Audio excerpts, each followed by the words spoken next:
Hi, this is Pia Knudsen from UFO Denmark. On behalf of our group, we would like to welcome Suzy Hansen, a researcher and experiencer from New Zealand. Welcome, Suzy. Thank you, Pia. I'm very pleased to be talking to you folks again in Denmark. Yes, we've become very good friends, all of us, with you because you've been in Denmark several times and you gave a lecture here in 2015 and also come by for some small group visits when you're in and around Copenhagen. So welcome. We're glad to once again connect with you. Thank you very much, Pia. And I love coming to Denmark, where my husband's family are, and meeting up with you folks has always been very special to me. It's really great to make friends amongst the fraternity overseas and to talk to people and see what's happening in their countries. Well, today I'm going to talk about advanced technology, but Pia mentioned to me that perhaps I could also give my thoughts on what's happening in the UFO field today. I started preparing just a speech on technology, but I found that I kept leaning towards the fact that technology at the moment is being focused on worldwide in lots of arenas in the UFO field and the contact field.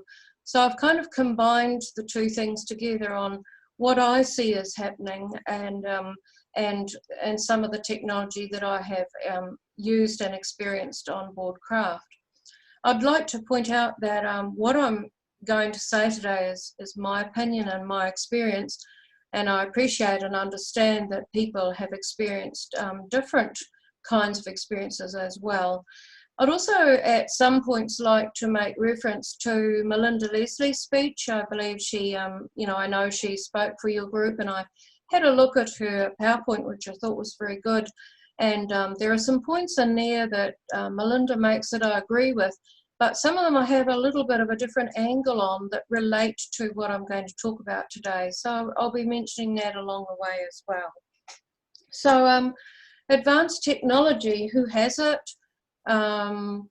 Why is experiencer and abductee knowledge important in this area? And who wants to silence us and why? You'll have to excuse me looking to the left all the time because that's where the image is on my screen.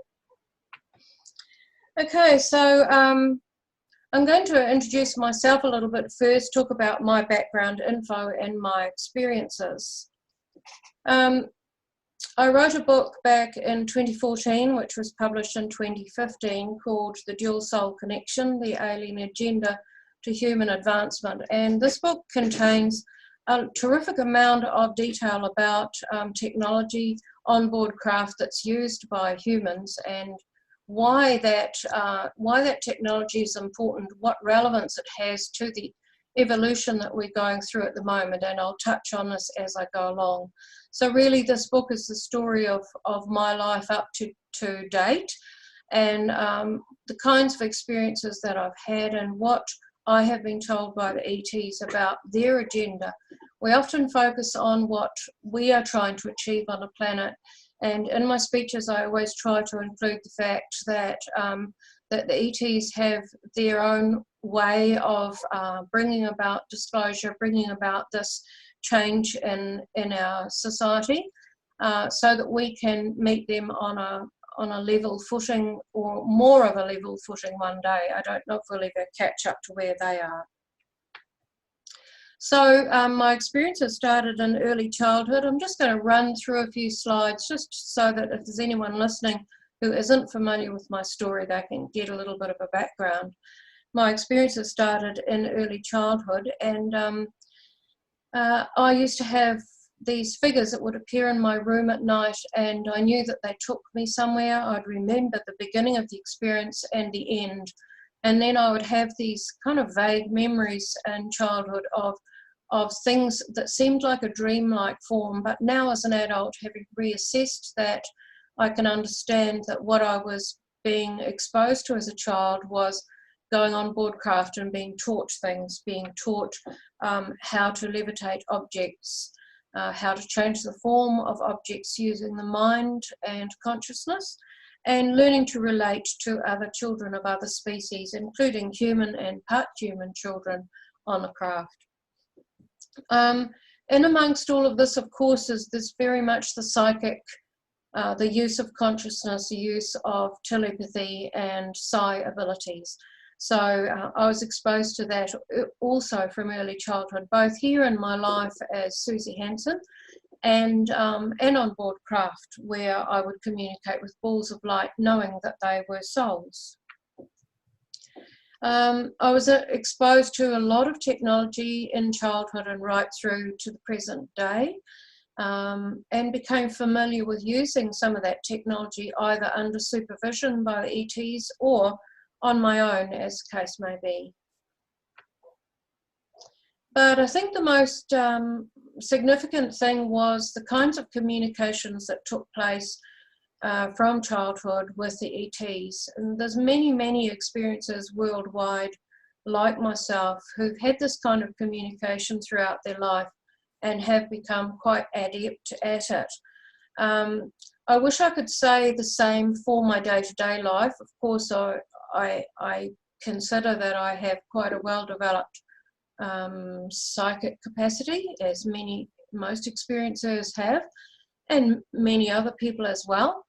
But there are certain aspects to do with communication with ETs that you really need time to assimilate from childhood to be able to reach that level where you can communicate with them with ease on a craft.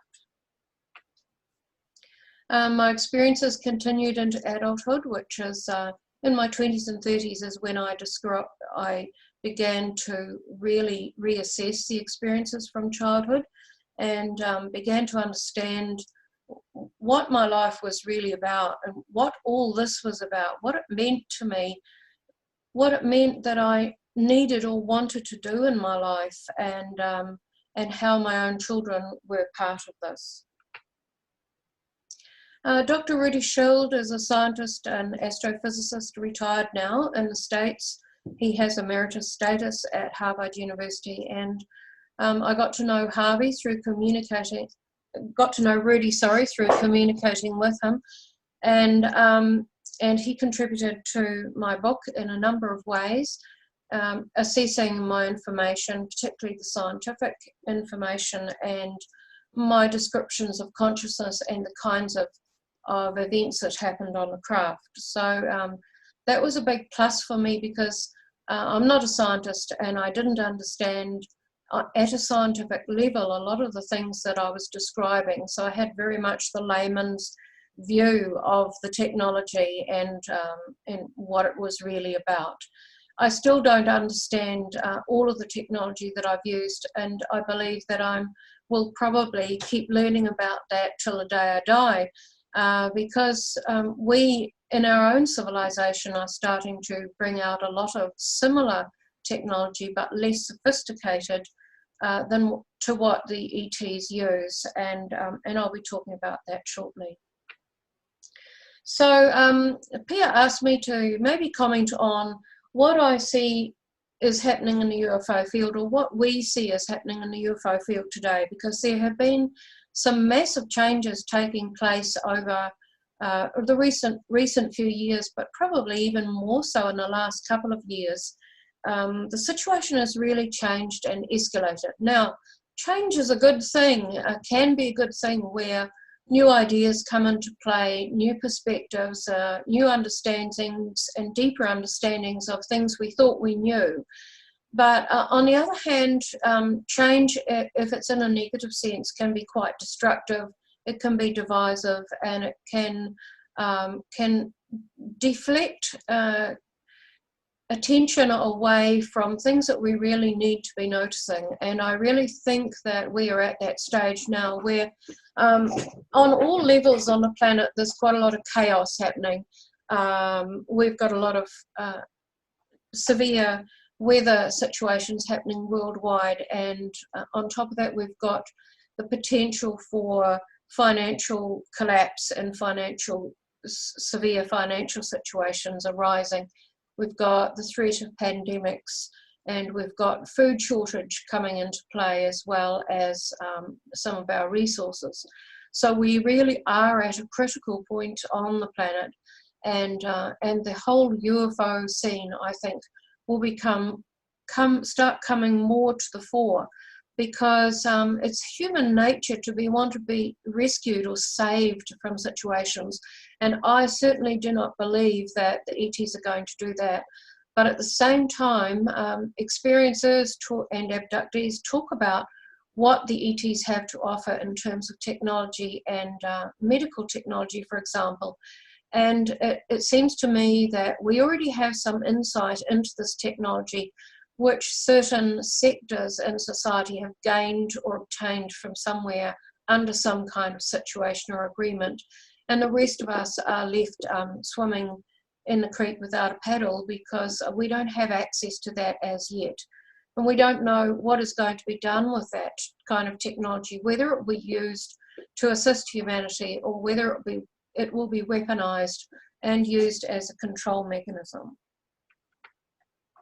So I'd like to have a look at a few points I've got here, and you're probably already reading through them, but sorry about the fact that they're all on one slide and you're busy reading, but I'm going to go through those one at a time and just voice my opinion a little bit on that. My opinion might be different to some of you, and that's fine. We will both learn from that when question time comes. But we are seeing a lot of military and aviation type witnesses emerging. Now, as to whether it's because they suddenly feel safe in doing so, because the UFO subject is being talked about more worldwide, not quite so much yet in New Zealand, but certainly in the States and some other countries. But I'm a little cautious about some of the people coming forward talking about their experiences in space, and some of the experiences on Mars, for example. Some of the witnesses coming forward who have had the opportunity before to do this but haven't taken that opportunity, and some of the witnesses who are associated with certain large corporations who are encouraging those witnesses to speak out. And I have to wonder quite quietly in the background, is there an agenda going on here? Is this soft disclosure, or is there some other reason for this that we don't know about? And the reason I'm saying this is because my other hat that I wear, apart from being an experiencer, is that of a sighting investigator in New Zealand. And I've been doing that since I was 20, so that's 45 years of work. And over that time, I have seen both in New Zealand and worldwide some rather brave air traffic controllers, pilots and military people come forward and give their testimony on what they have seen and observed. And speaking for those people in New Zealand, I've seen those same people be absolutely shredded and have their credibility attacked, and their experience and their professional knowledge really stripped away from them. And I'm thinking of the Kaikoura Lights situation in New Zealand, and even my former colleague in UFO NZ, the late Graham Opie, who came forward as an air traffic controller and pilot and talked about what he had seen. So is it now okay for these people to come forward?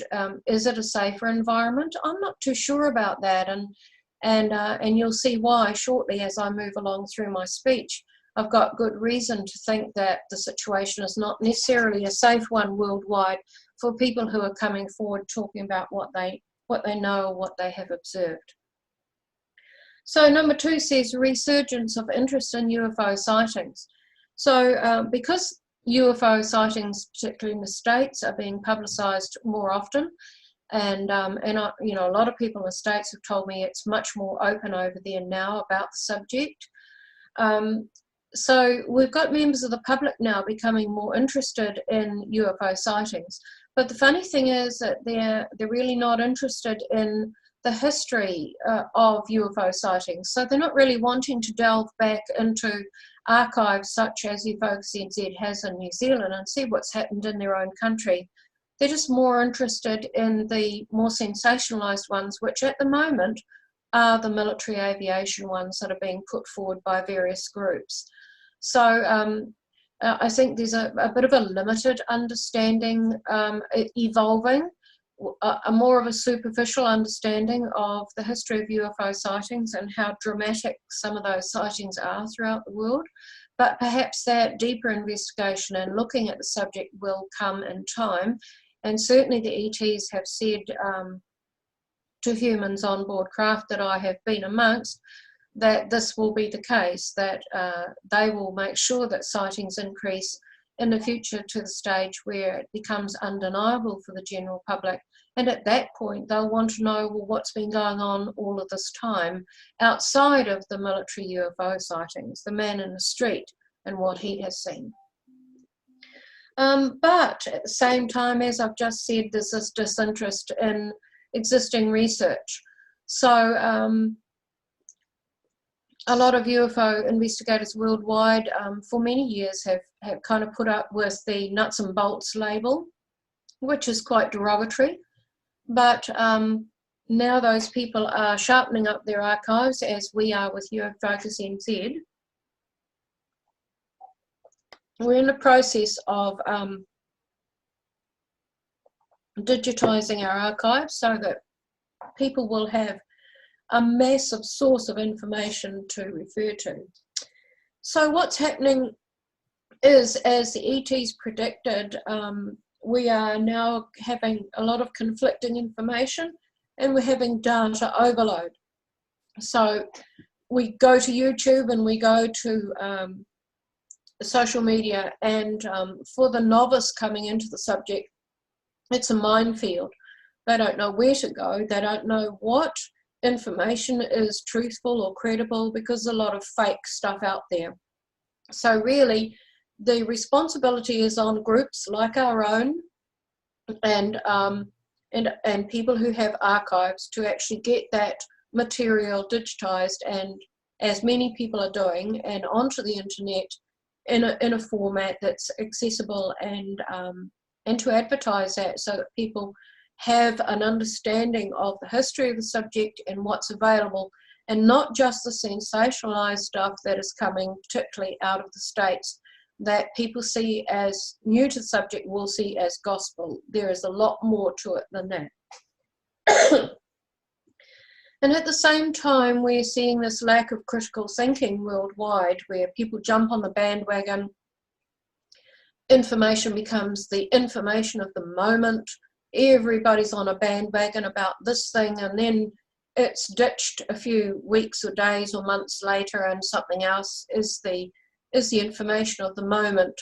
So we have this sliding around all over the place in the subject, where people are grasping onto this and grasping onto that, and changing their story. Some of the people out there talking about things are kind of changing their story according to what the audience wants to hear. So this is the very dangerous side of the subject, where lack of integrity and perhaps ego can come to the fore and mislead the public. And this leads on to individual agendas. You know, there may be people who have an agenda to push a particular pet theory or whatever, and there's always the danger of material being manipulated.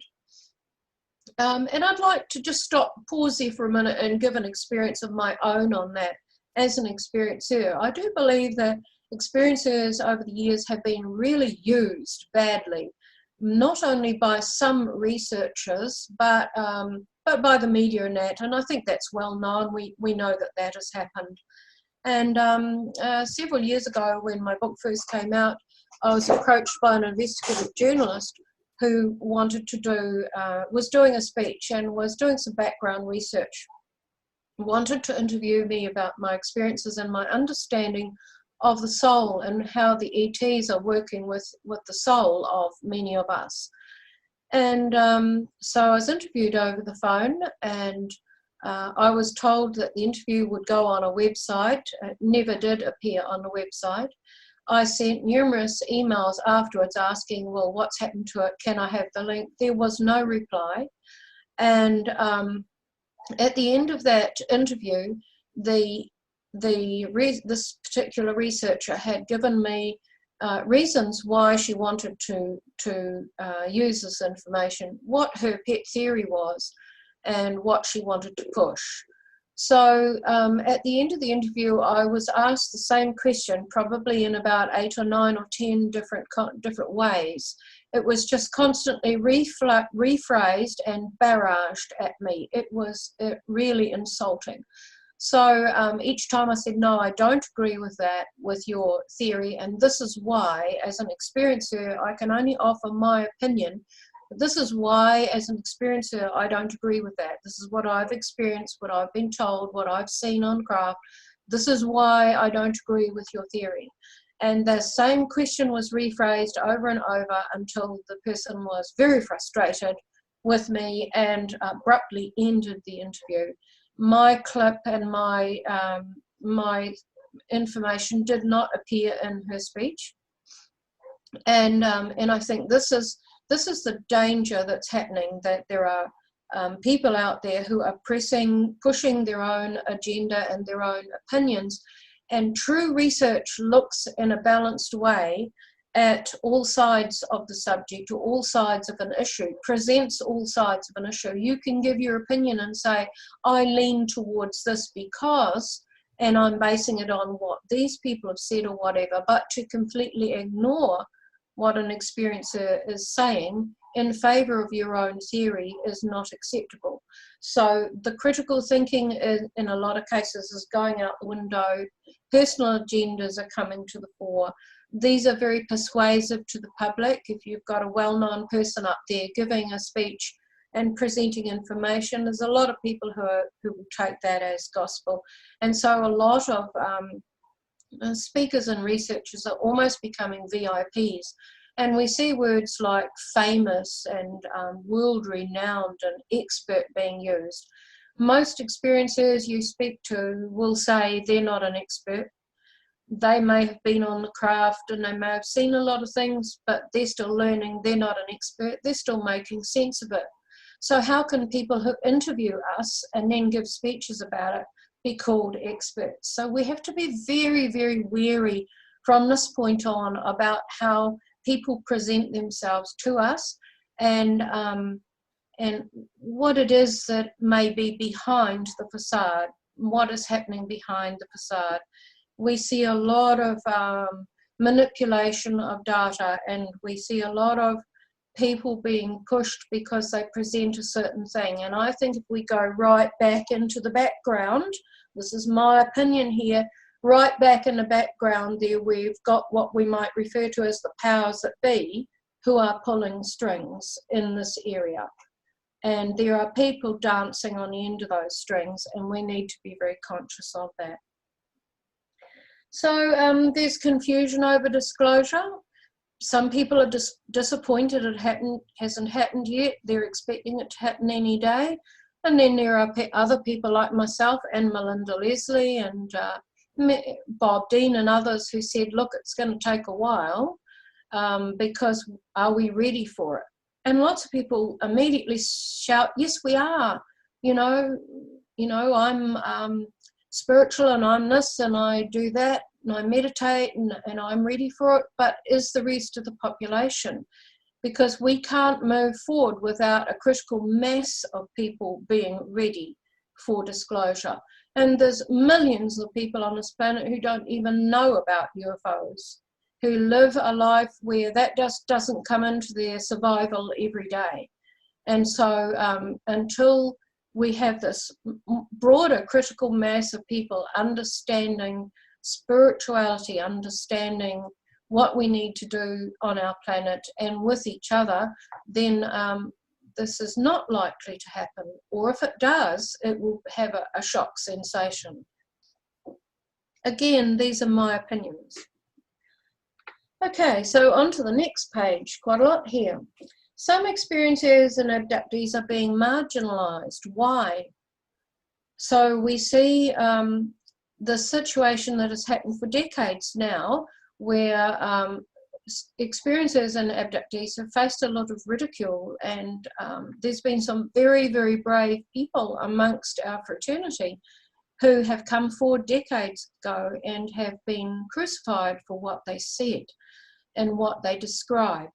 We've moved past that point a little bit more now, but still in the media, largely, we are not given the same credibility as, say, a researcher or a scientist speaking on a subject, or an astronomer, or whatever. And that's largely because we can't prove what we're saying. And the skeptics and the scientists expect us to prove what we're saying. But how do you do that? You know, it's a giant leap of faith. And for an experiencer to go public about their experiences is a massive leap of faith. And it puts you in a vulnerable position. So I see at conferences often, the experiencer sessions are early in the morning, then they're sort of not mentioned throughout the rest of the conference, that speakers speak on a schedule day after day at conferences. The experiencer sessions happen in the morning. But what about the outcomes from those sessions? And this is what I started to talk about when I assisted Yvonne Smith to take experiencer sessions at the UFO Congress in 2018. What comes out of these sessions? Year after year, the sessions take place, but what is done about anything? Are there any consensuses reached by the experiencers?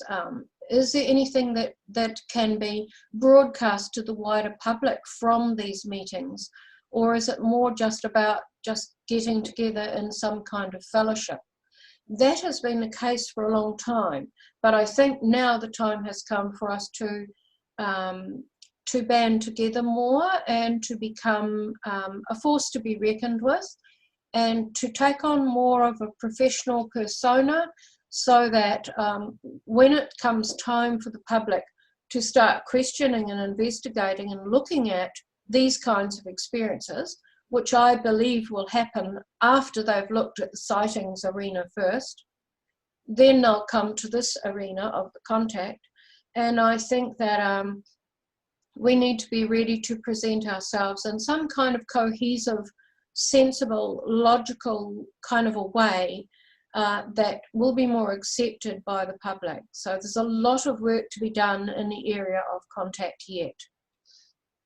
Threats, intimidation, and exclusion. Well, many experiencers have experienced that. I have personally myself, all of those, all three. And that is a danger and an issue that we have to face and deal with. It's one that isn't generally known or understood by the public, because what do? Do you go out and say, this happened to me, and what would the reaction to that be in your family or your friends, let alone further afield? I've touched on questionable research. There's quite a lot of that out there. I think people jump on bandwagons and they don't do enough critical thinking and looking into the subject or into the issue. So we have the situations arising where something becomes the flavour of the day, and the next day it's the hot potato that everyone wants to drop. So we've got this swinging and swaying going on a lot in the subject. New Age intrusion into the field. This has been something that a lot of people have talked about. My colleague Cheryl Gottschall in Australia talks about this. She's a long-time sighting investigator and researcher. She's an experiencer and has run a group for many, many years in Australia, in Queensland. But also Robert Salas. You'll all know Robert Salas very well. He talks about this too, how many of the conferences now that used to be strictly UFO conferences have now broadened out to include all kinds of other psi and psychic and New Age and healing kinds of information. Now, there's nothing wrong with that, because any experiencer will tell you that all of those consciousness healing kind of things, psychic things, happen on the craft, and they've been exposed to that for years. But I do think we are seeing quite a deliberate dilution of the real hard work research into, say, for example, sightings. And I recently did a speech in Australia which showed how sightings are often associated with contact and an abduction or a contact or being taken on board a craft. And many of those witnesses who've experienced that, we are going back to now to see where they are further along the track and continuing that research into their sighting to see where it has taken them in life, how it has affected their worldview, how it has affected the clubs or groups or interests that they have today. So there are some fascinating case studies to be looked at in the sightings arena. It's not all nuts and bolts. It crosses over very liberally into the contact arena. And I think that there's been this separation of the two for a long time now, the nuts and bolts and the contact researchers saying, hey, you need to listen to this, and the sightings researchers have been trying to present a more clinical and logical and scientific front to the public, but in the background, many of those same people who've been subjected to nuts and bolts labels have actually been heavily involved in working with some of those witnesses who've had much deeper experiences than just seeing a light in the sky. There's a big emphasis on consciousness at the moment. We hear that word being bandied around all the time. And what actually does it mean? I wonder how many people really understand what that is. Certainly experiencers can talk about how it has manifested for them on the craft and in the experiences that they've had on craft, how it relates to how they relate to the ETs, how they communicate with them, how they feel their emanation and understand and interpret that emanation. So I think we're in the very kindergarten stages of understanding consciousness. It's become a buzzword, and we're probably going to learn a lot more about it as time goes by, and to realize how much of our life and our existence is actually just consciousness. Now, I've talked about the lack of cohesion, game plans, and preparation. There are a number of people worldwide, both experiencers and long-time researchers, who've looked into a game plan for contact one day. But that's very difficult to do when you've got so many people talking about so many different species of ET that they have allegedly had contact with. So making some kind of generic game plan is quite difficult, but this should not stop us from attempting to look at how this might affect us and how we might go about this, and who might be prominent figures in putting this together.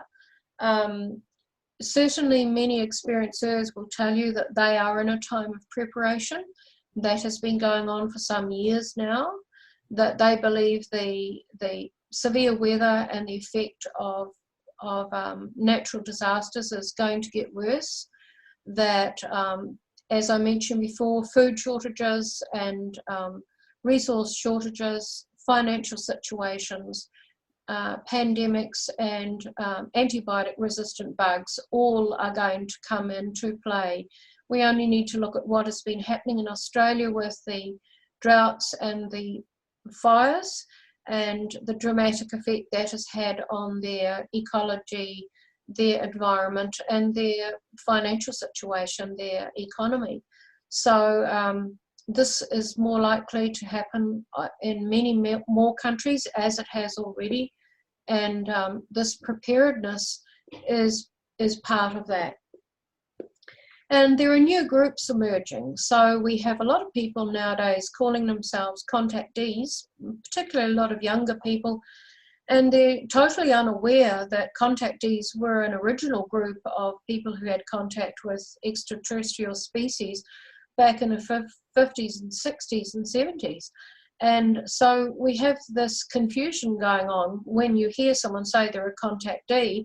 as in the slightly older generation of researchers, is going to say, oh, but you're far too young for that. So we have these groups emerging, labels being attached to them, and adding to the general confusion and chaos that's happening in the subject.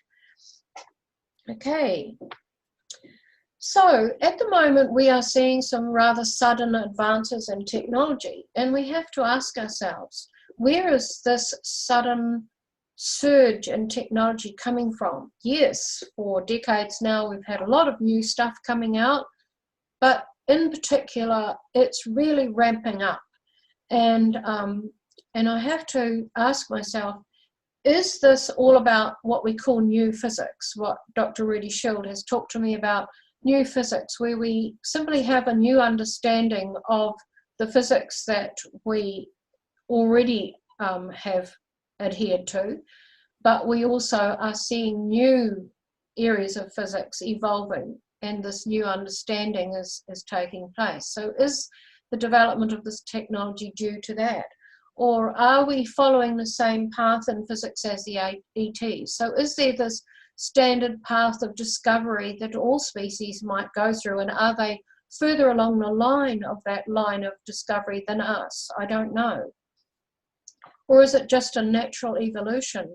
Once we've invented this piece of technology, does it then lead us to improve on it and extrapolate on it and invent something that's more advanced?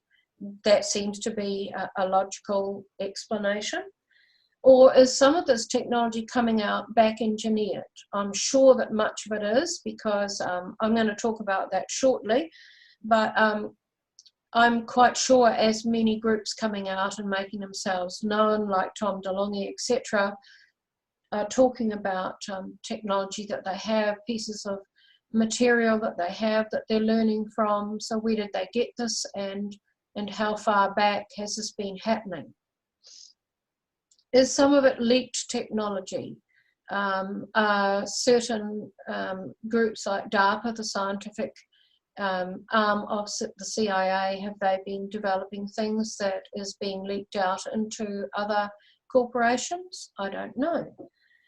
Military black government deals, has that been taking place between parties who have advanced their understanding of technology, perhaps in cooperation with ET groups? We don't know that for sure.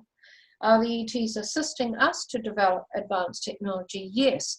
And in my book I write quite significantly about this, how they talk about they are implanting ideas and technology and theories and information and data downloads into people all the time, including scientists.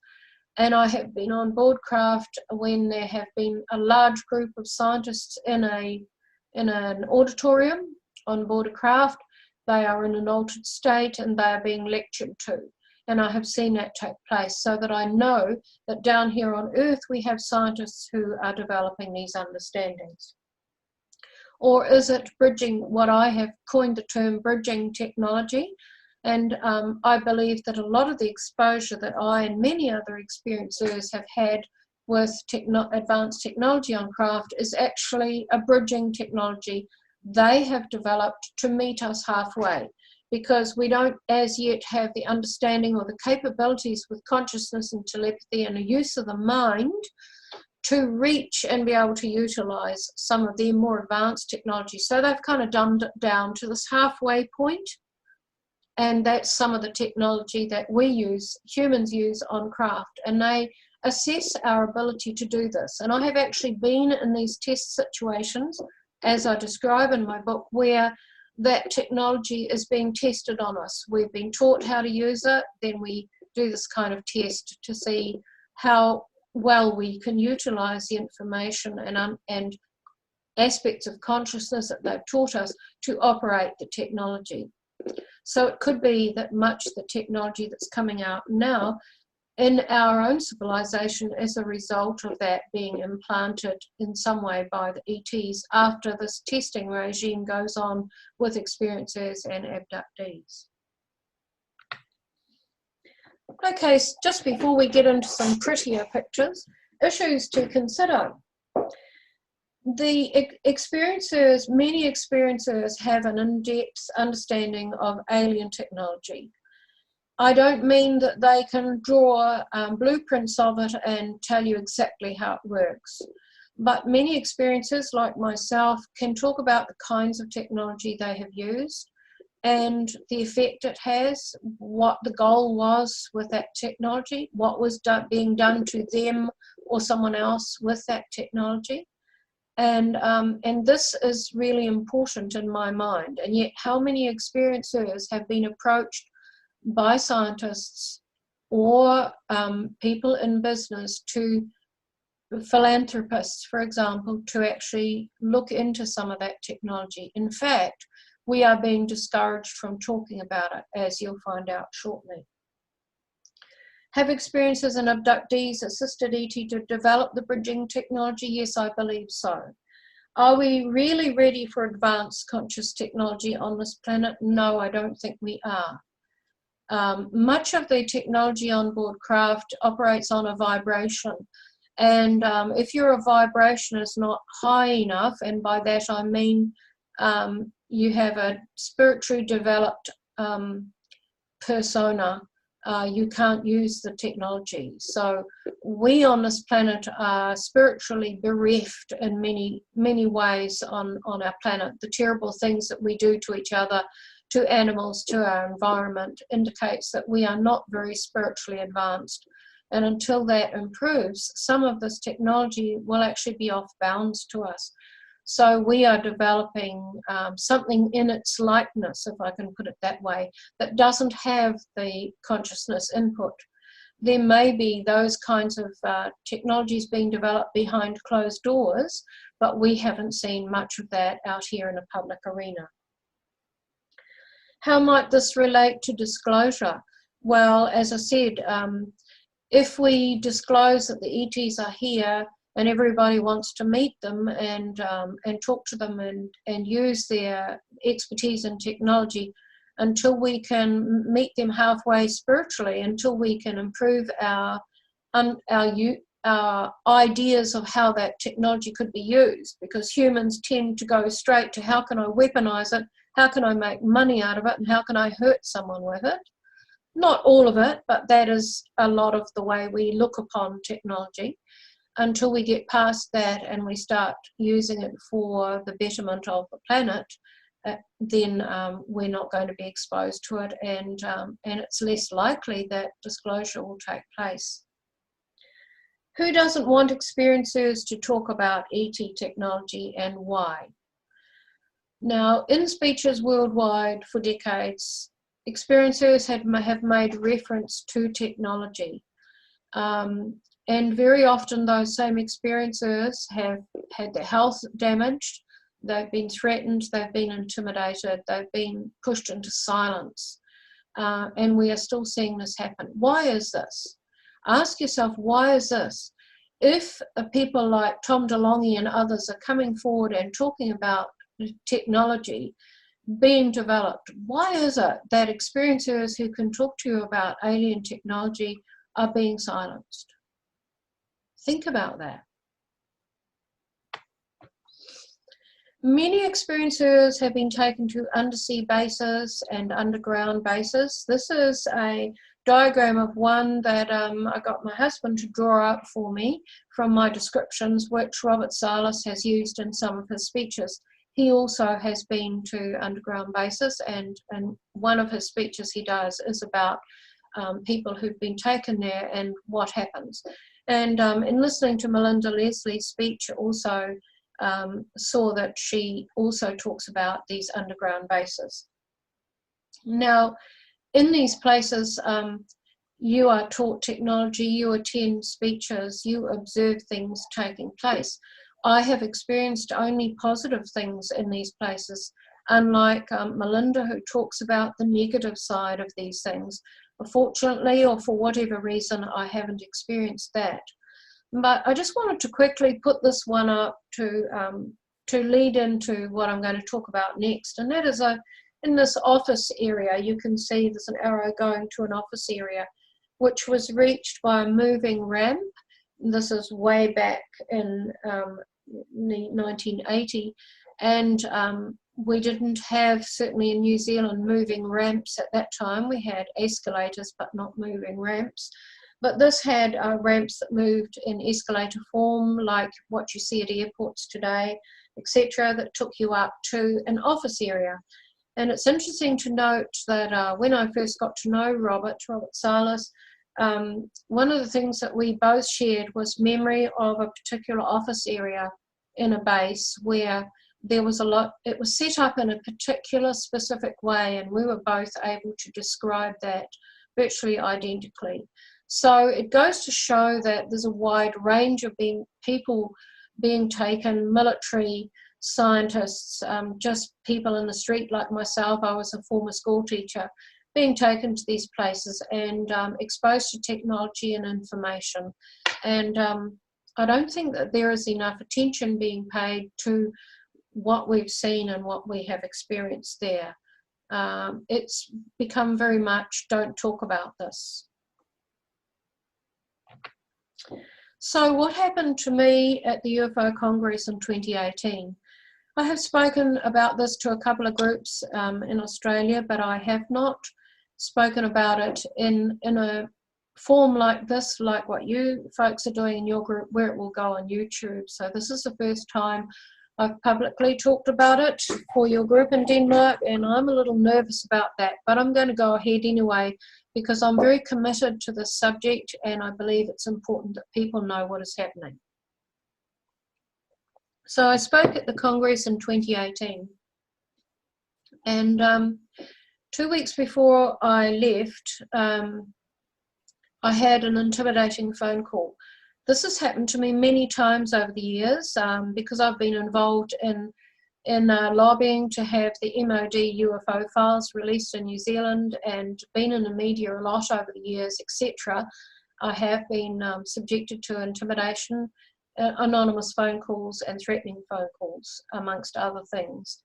But on this occasion I had a phone call that outlined quite clearly what could happen to people like me and what kind of technology could be used on me. So some discussion took place in my family as to whether I should go in 2 weeks' time to attend and speak at the Congress, but I decided that I would go. 2 days later, after that anonymous phone call, my husband and I were going to bed at night quite late. There was no moon, it was very dark in our upstairs bedroom, and we have some windows that have no curtains on them because we like to look at the night sky. Suddenly our room became illuminated like daylight, and just inside the hill, not far from our house, several hundred meters, was what I believe to be a UFO, a large oval, brightly lit, emanating light, lighting up our bedroom. It was there for a few seconds and then it just extinguished its light and obviously left. I had been told in the intimidating conversation that they could get me from one of our UFOs or from a satellite. And so when this appeared, of course, you can imagine there was quite a bit of panic in our household as to whether this was the ETs reassuring me I was going to be okay or whether this was one of these intimidatory kind of things. But again, I decided I would go anyway. So I went to the conference and I actually had a helper, a friend who assisted me. I was on crutches because I had a severe disc compression in my back from a fall. And so I was quite unwell and vulnerable anyway. I gave my speech on the Saturday morning after taking the experiencer sessions for 3 mornings. And during that time, there were 2 guys who came into those sessions that I was taking who sat behind me who were quite clearly military, and I'm not even going to go into why I figured that out, but it was quite clear to me. And they watched me. They sort of intimidated me by sitting behind me and not wanting to join the group in a circle. Because there's an open door policy, I couldn't really ask them to leave. I didn't have justification to do that. So I spoke on a Saturday morning, and Saturday night I attended the banquet, and at some point I decided that I'd like to go back to my room because I was very tired and my back was very sore. I left the auditorium and went out through swing doors into the corridor, and these two guys were there. There was no one else in the corridor, and they immediately got behind both of my shoulders. I got such a shock that I didn't think to turn around and go straight back into the auditorium where all the people were. I just had it in my mind, I've got to get to my room. So I continued, and they kind of pushed me along the corridor, asking me what else I knew about ET technology. And at the end of the conversation, once we reached the foyer, they threatened me again, and they repeated some of the things that had been said in the phone call 2 weeks beforehand. The next day I was leaving in the afternoon, and at some stage of the day I was going down my corridor on my floor where my room was to the lift, saw a strange lady standing there dressed in hot weather in winter clothes with what was clearly a wig and sunglasses. Thought that was odd, but my mind was elsewhere at the time and I didn't really think too much of it. Got in the lift with her. She stood in front of me, and just before the lift doors opened on the floor she was getting out on, obviously, she sprayed something and kind of missed. I thought she was spraying perfume on her neck, but it sprayed over her shoulder and it went all over my face and neck.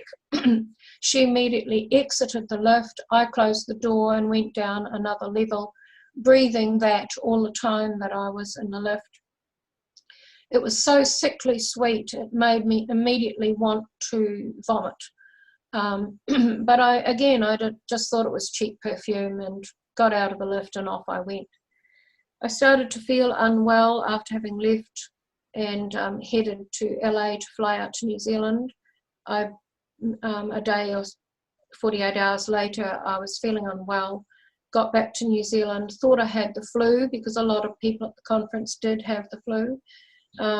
Became seriously ill and was rushed to hospital, and it was found that I had 3 particularly virulent strains, quite resistant strains of bacteria, lung bacteria, and I nearly died that night because I had skin, lung and blood infections. I had bacteria in all of those places, and it was centered on the part of my body that I had been sprayed. So I believe that someone tried to take my life, and I was threatened not to talk about alien technology. So I am not the least bit interested in all of the hoopla that is happening at the moment all over the internet about some of the technology and the big corporations that are talking about what they've got and the big groups that are advertising themselves. I'm more concerned about why would someone want to stop me talking about the kind of technology that they are talking about? Why would they want an experiencer to stop talking about it? And maybe it's because I'm revealing certain things about that technology and how it's used, and they don't want that publicized. I don't know. But there was another researcher who was sprayed in a lift by a woman with a sweet-smelling substance who died of a lung bacteria in hospital in Phoenix during the conference. So I was not the only one. So let's move on now to some of the things that I have seen. I've shortened this down from what I was going to do, and looking at the time now, I may have to shorten it further, so I better get a move on. I call the new physics of consciousness and intelligent light because that's how it seems on the craft. It seems like everything is operated by consciousness and the light is intelligent. That's the way it seems to me. What constitutes evidence for an experiencer talking about these things? We don't have tangible things that we've brought back from the craft. So in legal terms, it's not real evidence. We don't have that. We do not have demonstrative evidence like charts, graphs, and photos. We can only draw a picture of what we saw. We don't have documentation like a piece of paper or a tablet or something we brought back from a craft that we can show. we have witness testimony, but you know, we are exposed to a lot of ridicule over that. And the piece of evidence, if you can put it that way, that I have chosen to adhere to is corroborative evidence, supportive evidence. So I have spent years now, decades, finding other people, other experiences I've never met before, who can describe something I have exactly. And then I know I'm on the button, and I know we've really seen this. It's out there. And who wants to stop us talking about it, and why? I want to emphasize before I describe some of this technology, the role of telepathy, sentiency, and consciousness in alien technology. These are the aspects of advanced technology we haven't mastered yet. We haven't mastered that. We are slowly getting there in terms of we now have computers that the people who have disabilities can use. They can operate it with you moving the cursor with the mind connected to electrodes, etc. But we have to have all of that equipment to enable that. It's not an instant thing as it is on the craft. And the role of spirituality and consciousness in our future technology, I cannot stress enough. And this is why we are moving slowly in terms of disclosure. This is why maybe people like me are being silenced, because it's that consciousness and spirituality that has to be a part of the technology. And if you're utilizing technology and you're weaponizing it or you're monetizing it, you are not necessarily using it in a spiritual sense. So let's look at some potential medical and healing technology that I have seen. We'll just pass that one. Okay, so in 1978 on a craft, I was scanned with a handheld scanning machine. It was rectangular with a handle. I'll show you a picture in a minute. It had rows of square red and white lights underneath it. It shone a light or beam down onto the body. It emitted a mild electric current or sensation as it passed over you. And I was told it could see into the body. And it was used to scan different parts, organs, cells, bones or whatever. And it could send data and images to a central computer on a craft. Now, when this was being used on me, I could not see the screen where the images were coming up. And so I wasn't able to see what this was producing, but I was told what it would do. So there's the image my husband's drawn under my direction of this object being held by the alien hand, and you can see that sort of reddish light coming out underneath. And I did see the bottom of it. It reminded me of a bat, you know, a ping pong bat or something, table tennis bat with buttons underneath. Now, I don't know if there was a button or some operative thing on the top of it that the ET pressed, or whether it was all done through the mind and telepathy and consciousness. I don't know, so I haven't drawn anything there because I can't give testimony to that. Now, when I spoke in Canada in 2017, I attended the Experience Air session, and I'd like to commend the Cosmic Alien Expo in Toronto, because they devoted a full day to Experience Air sessions and people getting up and talking and discussing. It was amazing. It was wonderful. It wasn't relegated to a short time and never mentioned again. It was a really central point of the conference, and I just thought that was wonderful.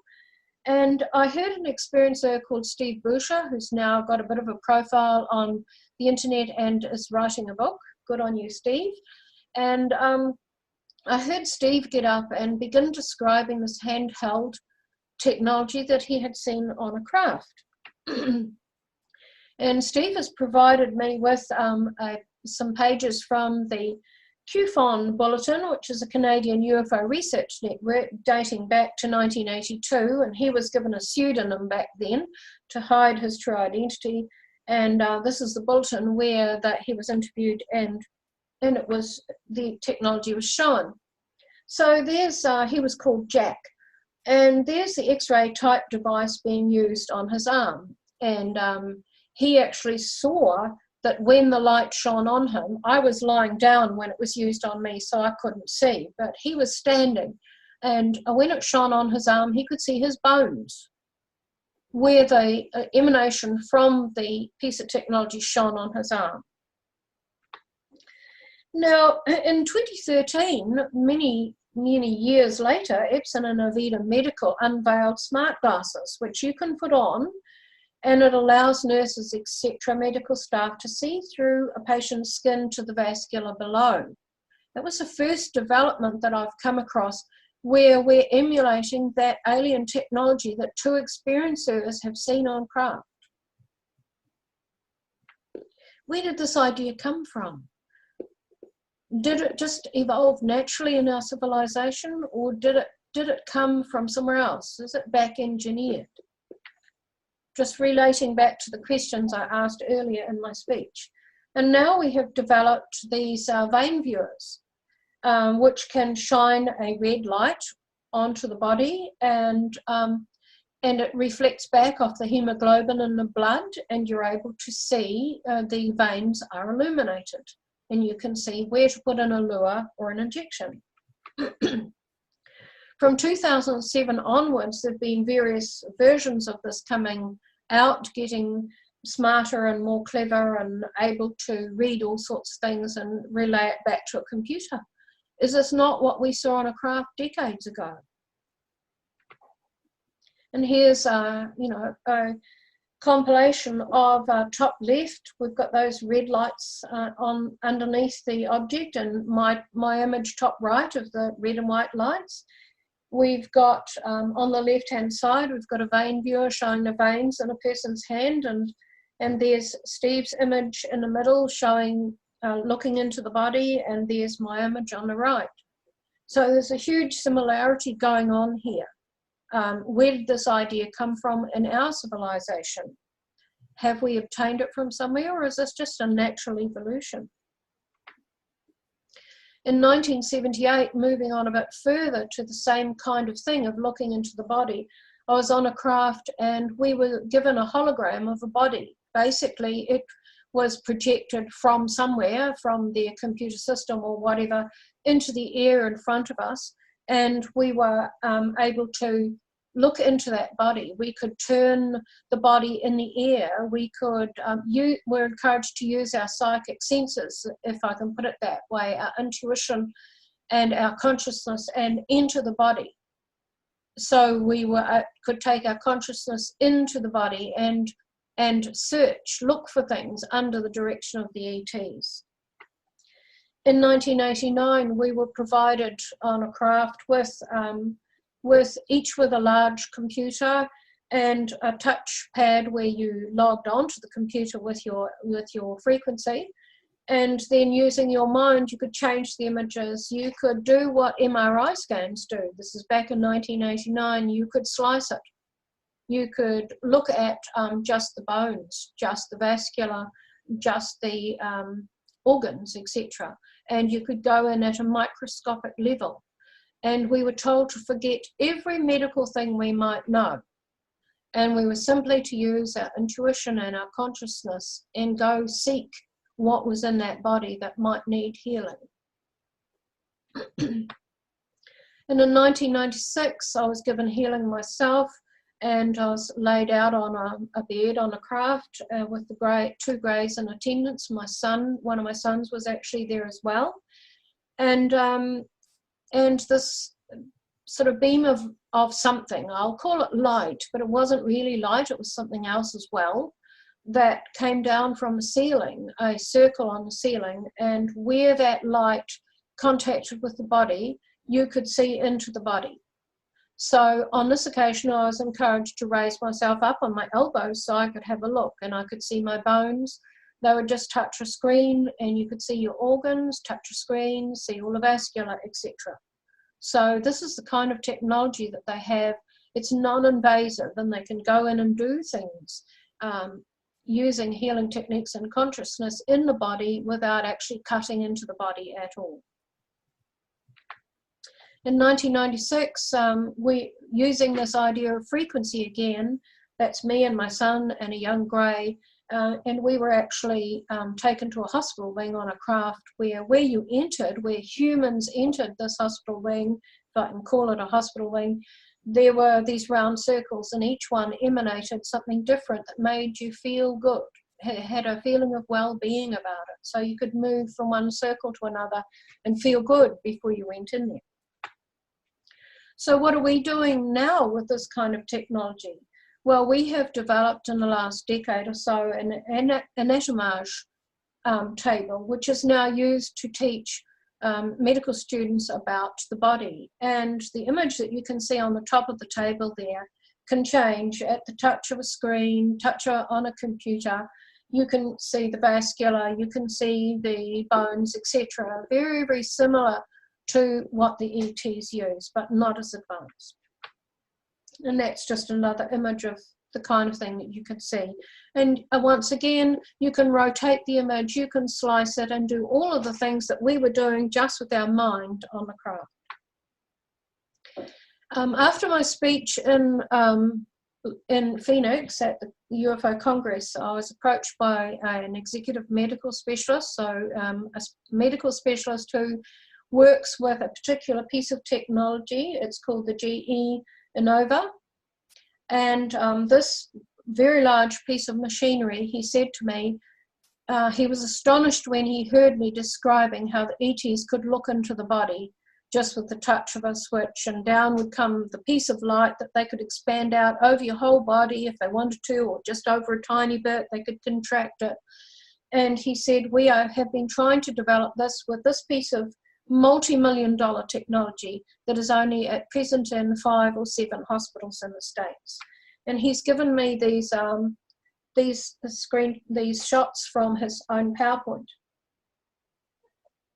So the person lies on that grey bed there that you can see, and the specialist pulls the technology along. You can see that piece hanging down with a rectangle hanging down with a black rim around it that scans the body. So it's kind of like a mixture of MRI and an X-ray rolled together.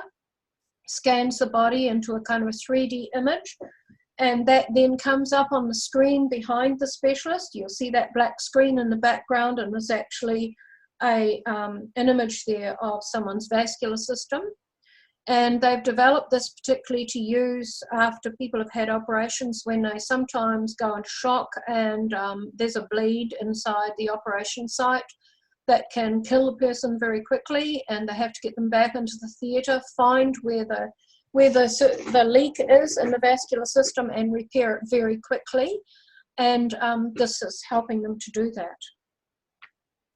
So there we are. We have 2 systems there, one which is just a beam of light coming down from a circle in the ceiling, and the whole technology that makes it work is somewhere behind that, but it's very much about using the mind, and the operator uses the mind or a small screen to operate that technology to a minuscule level where they can go in and look at inside a cell.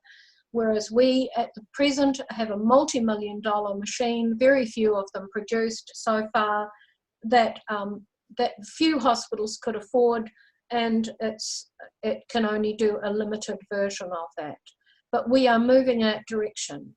And is this technology that's being leaked to us? Do we not have the consciousness aspect of it?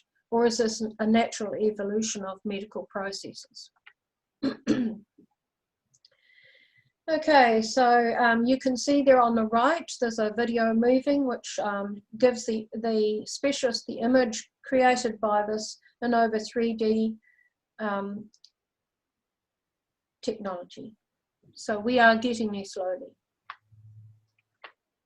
Okay, advanced materials. I'm sort of getting short on time now. In 1978, I was taken on board a walnut or satin-shaped craft. If you look at that image there, you will see around the center why I nicknamed it that. And in 1986, a Japanese airline pilot had a similar sighting off Anchorage in Alaska, and saw something very similar. It was massive. This was massive. I was taken on board through one of those archways in a craft, and that flange or lip around the middle of the craft is actually a massive hangar that goes all the way around. And you'll see light emanating from the top part of it. That's because from the inside and the outside, that was see-through.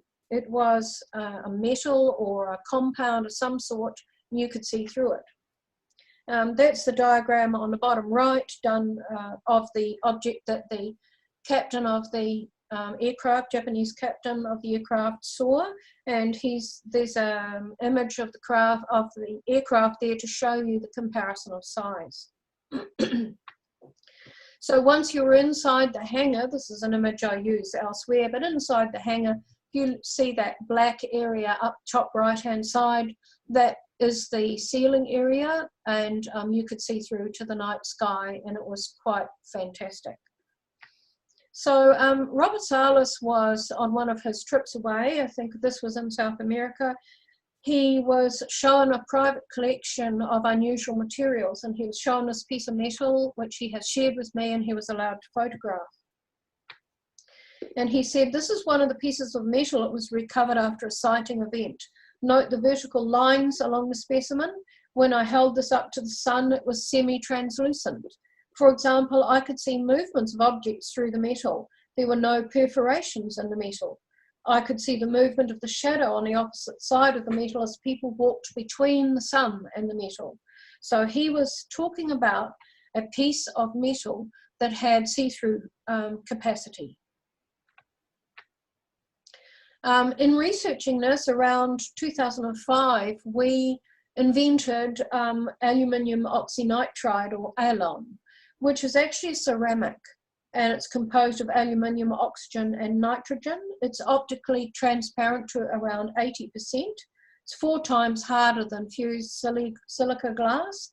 It can be fabricated quite cheaply using ceramic powder processing techniques.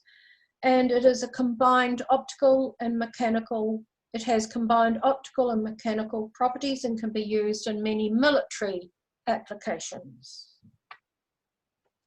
So that's one possibility of what I observed on a craft, that part of the roof was some kind of compound, a ceramic compound that you could see through. Or here's another possibility that we're now looking at ourselves with our, cloaking capability of some of our so-called secret aircraft. So futuristic windowless aircraft one day, using OLED touch screens connected to cameras on the aircraft's exterior surface, you will have the image portrayed inside the aircraft on the walls, which will be, have this screen display, and you'll be sitting there looking out. There won't be any windows, basically.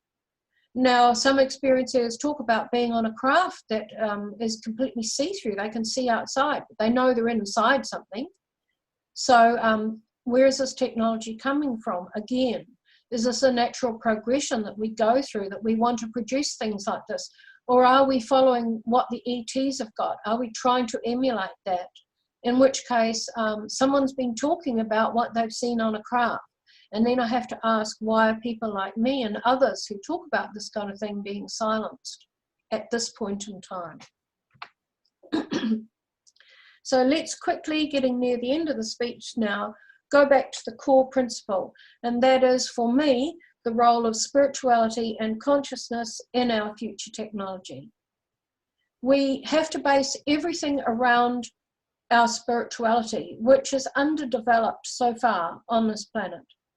In order for us to utilize advanced technology in a positive, constructive manner on this planet, in our environment and in health and in schools and hospitals and every arena, if we are to use this technology, we must understand the responsibility and the integrity required to utilize that technology in the best possible way. And you can see throughout my speech how everything leads to the military and military applications.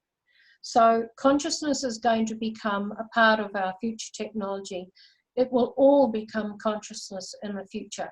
We will become a telepathic society far into the future, and may not even be that far into the future because we're experimenting with that now. Future protection from surveillance and from intimidation. I've talked to you about this before when I spoke in Denmark. I'm just going to recap it very quickly before the end of the speech. One of my chapters in my book, chapter 27, is called Children of the Mind, Using the Brain Like a USB, and this experience on a craft that I witnessed, it was in 1990. And this child was being given hundreds of images, it transferred into his brain by an ET, straight brain to brain transfer. Hundreds of images in sets, so mathematical sets. These ones are all sunsets, these ones are all flowers, these ones are all mountains or whatever. So let's take the floral one, the flowers. So he's given hundreds of images. He then had to register them from the ET, and then the ET asked him to reorder them. So he put them in a different order in each set. And he was given guidance as to what was required to reorder them. So why they were to be reordered, those that are yellow, those that have got a sun in them, those that show a mountain or whatever. They had to be reordered in a particular way. So that's the second line of flowers have been put in a different order, keeping it simple.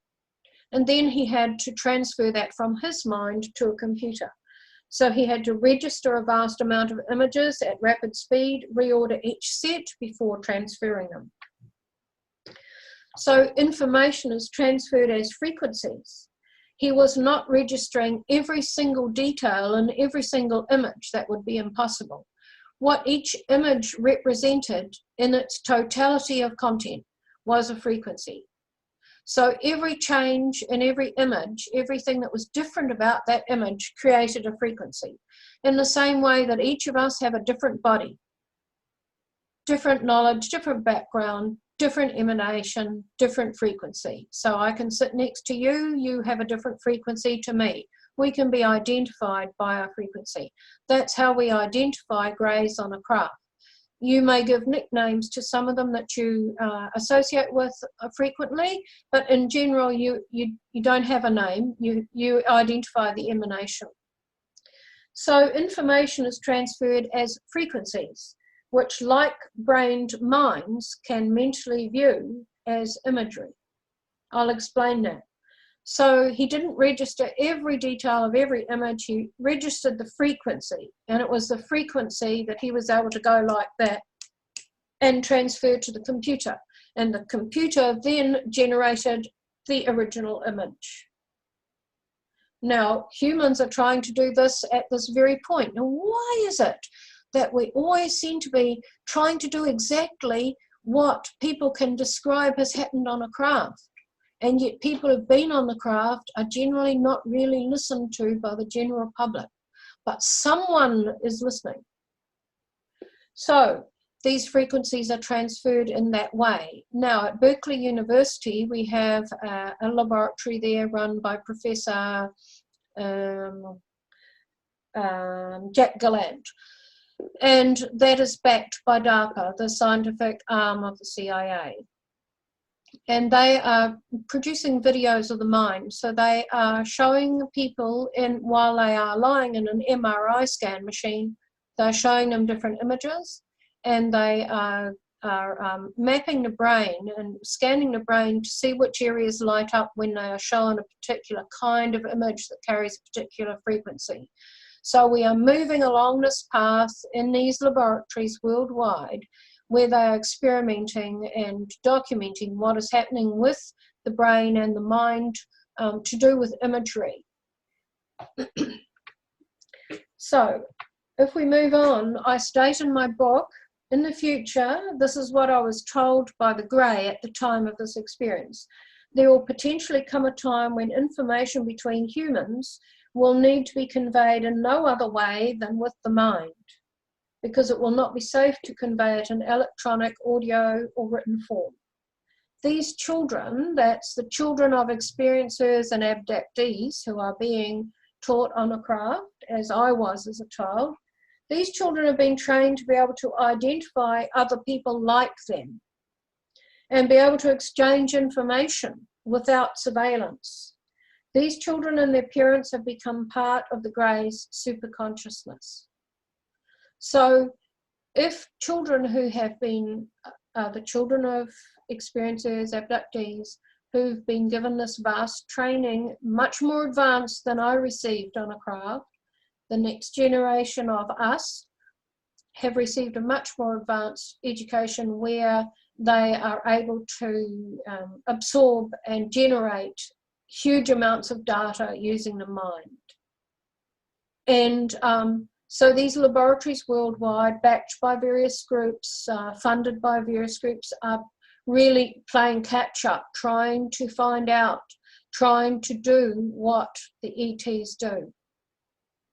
So we have this gap here.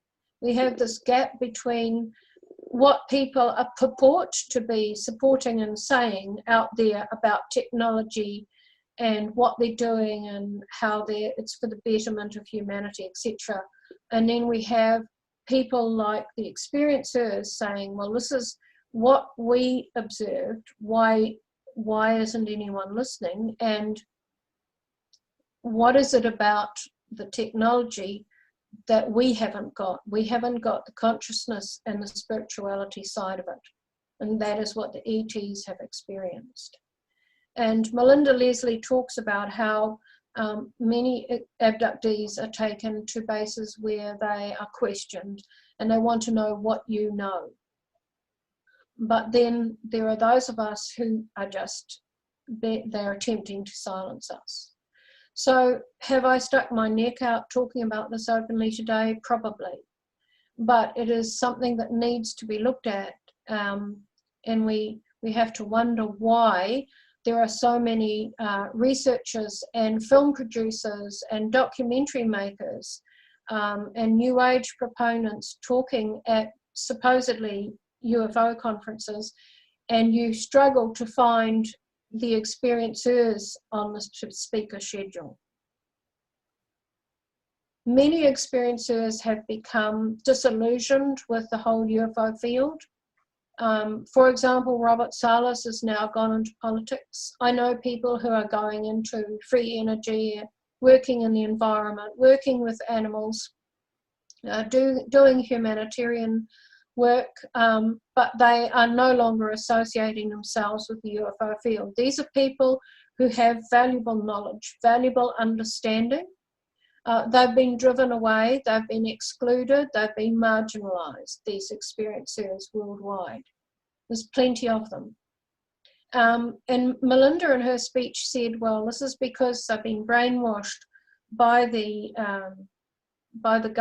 black government or black ops to turn away from the subject because they don't want us talking.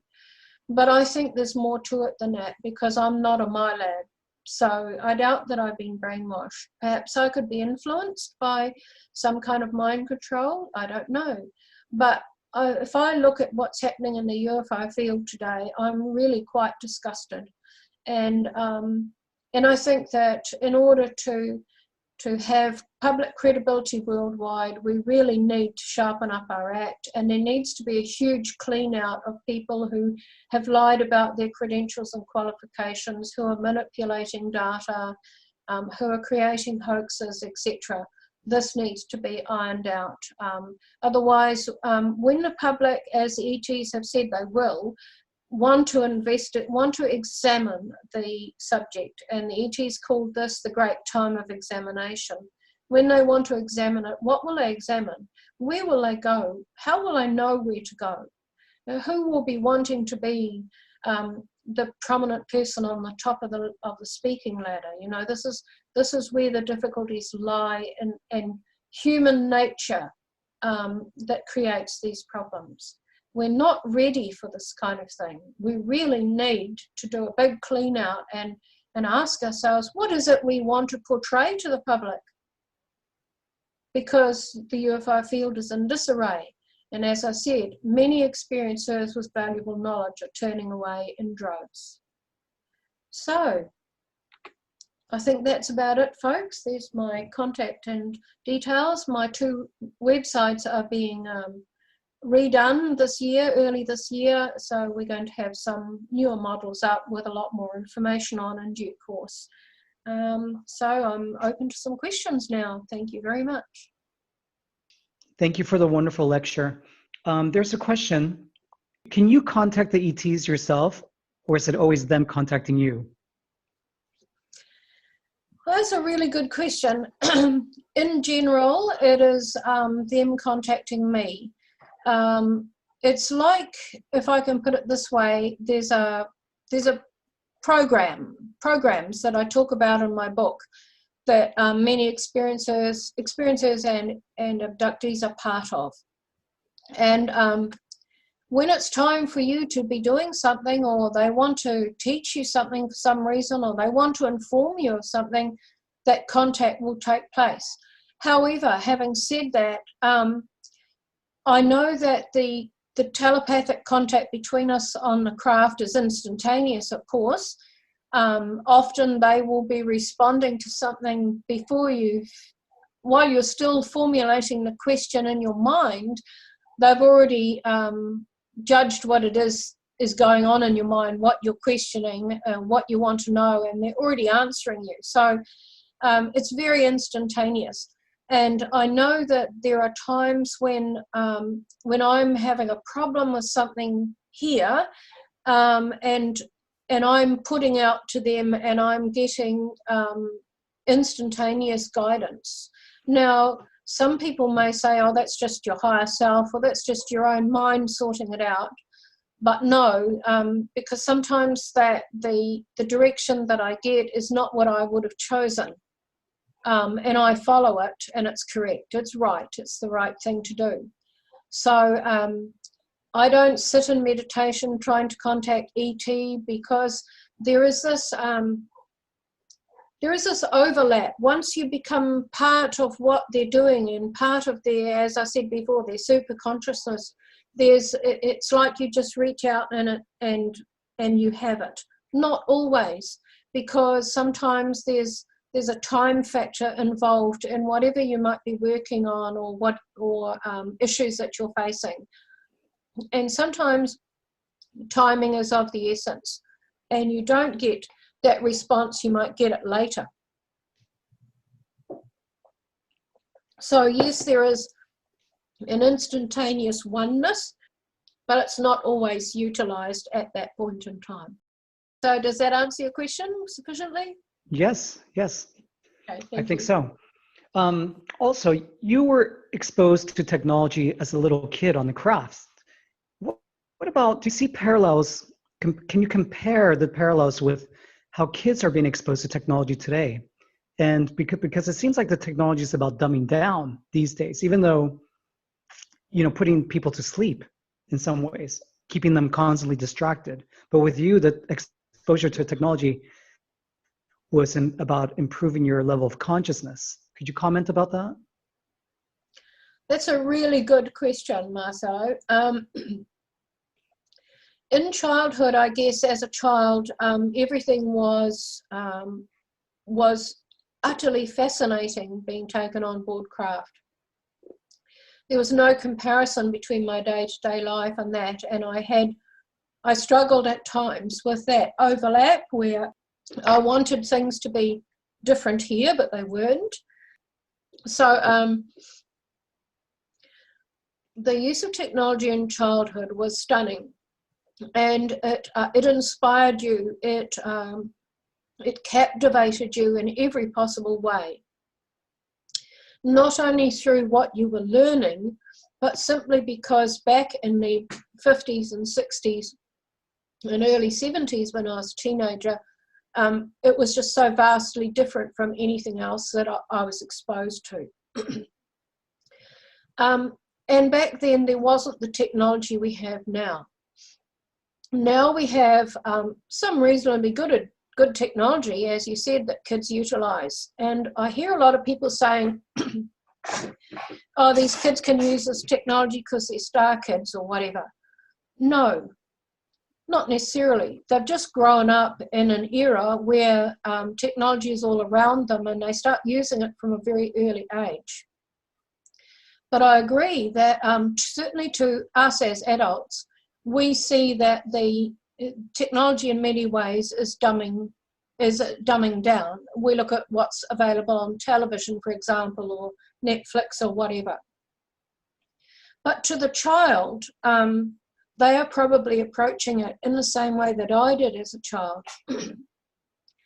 And that is, it was forcing me to use my brain differently. It was forcing me to think fast, to relate to the technology as if it was alive. Because in many cases on the craft, that's the way it seems. It seems that it's responsive and it thinks for itself. And I think many children become attached to that, the speed of the brain. You see children playing video games, and the speed at which they can play them is astonishing. So I think that in many ways it's changing the way the brain operates. And in some ways that will be a preparation for future advanced technology. What I'm concerned about is the kind of stuff, the vehicle that is used for the child to practice on, if I can put it that way. So we have a lot of quite violent games and videos, etc. We need to be looking at the content and have much more about earth and nature and animals, etc., for children to work with, rather than destruction and death. And that's the way it's dumbing us down. At one point, in one way, it's changing the way and the speed that the brain works, and in another, it's teaching you that this is normal and this is acceptable in terms of the content. So right. I think the children of today are going to be eventually thinking differently to us. Their mode of thinking will change. Yes. Another question is, what is your opinion of To the Stars Academy? What's going on with their disclosure and how they're seeming to control the disclosure panorama, per se? Yes, well, I actually don't want to say too much about them because as an experiencer, I'm in what I might call the watching mode, where things come up occasionally where I don't wish to comment on it. I am watching it, and I'm watching it very carefully. And I do have concerns. I have concerns about how people have immediately jumped that this is fantastic and this is amazing. And then out of that, there are arising a lot of conspiracy theories about red flags. Eventually they're going to say it's all bad, or the ETs are bad, or whatever. I'm just very cautious that this has come out at this time. I'm cautious about people coming forward. And I have very much a wait and see attitude towards it. But if I was to use my experiences, intuition, where if I put my hand up, how does that feel? I'd be taking my hand away. That's all I'd like to say about it at the moment. Okay. And what about your opinion about the collection of DNA that's happening, and with MRI scans as well? That's being done by Gary Golan and Kit Nolan. Yes, well, Kit Green. Kit Green. Kit Green, yes. I'm very cautious about that kind of thing. I know that one of the demands that skeptics make of people who claim to be a hybrid is, well, let's see you produce the gene test or whatever. If you don't know what your DNA is being used for, etc., then and you can't be sure of it, then you need to be very, very careful. I don't have much more to say about that either. I'm on watch mode with a number of these things, and when I get a very clear feeling about it, then I'm likely to speak out at some point, but not at the moment. Okay. And what's the level of secrecy in the UFO secrecy in the New Zealand government? Is it comparable to what's happening in the US, for example? No. The US, to me, is quite standalone. And when I go to the States to speak and I talk to people over there, I'm really quite surprised at how little they know about what is happening in the rest of the world in terms of file releases, etc. I think that our government at this point in time is in quite a difficult position, because they have followed the lead of Commonwealth countries, Australia, Canada, UK, when they released some of their files. Obviously, they have intelligence files here in New Zealand that haven't been released, and there are also files that won't be released for 50 or more years because of privacy considerations to do with the witnesses. But when the files were released here in 2010, 2011, they stated, the MOD stated that all phenomenon in the sky, all UAP, they call them, could be explained by natural phenomenon or misidentified aircraft. They left no room for anything else. And they said, if you see something in the sky that's unexplained and you want to know about it, don't come to us because we're wiping our hands of it, basically. Go to the police or to a civilian UFO group. The police are not resourced to investigate UFO sightings, so I imagine that if they do get any, they just file them away. So now, of course, we have America coming out with, you know, pilots who've seen things, air traffic controllers who've seen things, military pilots who've seen things, you know, videos all over the internet, etc. And there is some acknowledgement from higher up. There is some acknowledgement coming out that, hey, these are UFOs and we don't know what they are. So this kind of leaves New Zealand, Australia, UK, Canada with a little bit of egg on their face, because what do they do now? Do they retract their statement and say, oh, we were mistaken? Maybe some of them are unidentified and we don't know what they are? They're now in quite a difficult position and they're very, very quiet. So it's going to be very interesting to see as time progresses whether any of these Commonwealth governments, etc., come out and make further statements, or whether they just leave it all in the hands of countries like the US.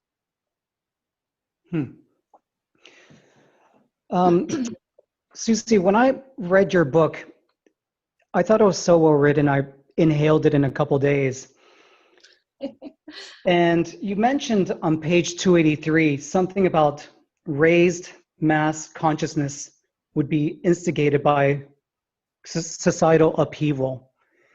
And there's a question from one of our members about, were you told by your ET contacts about 2020, like some huge things happening? Because last Friday night on Dark Journalist, he was talking about Jean Dixon and this prophecy that she made, prediction that she made in the 1970s about Armageddon happening in the year 2020.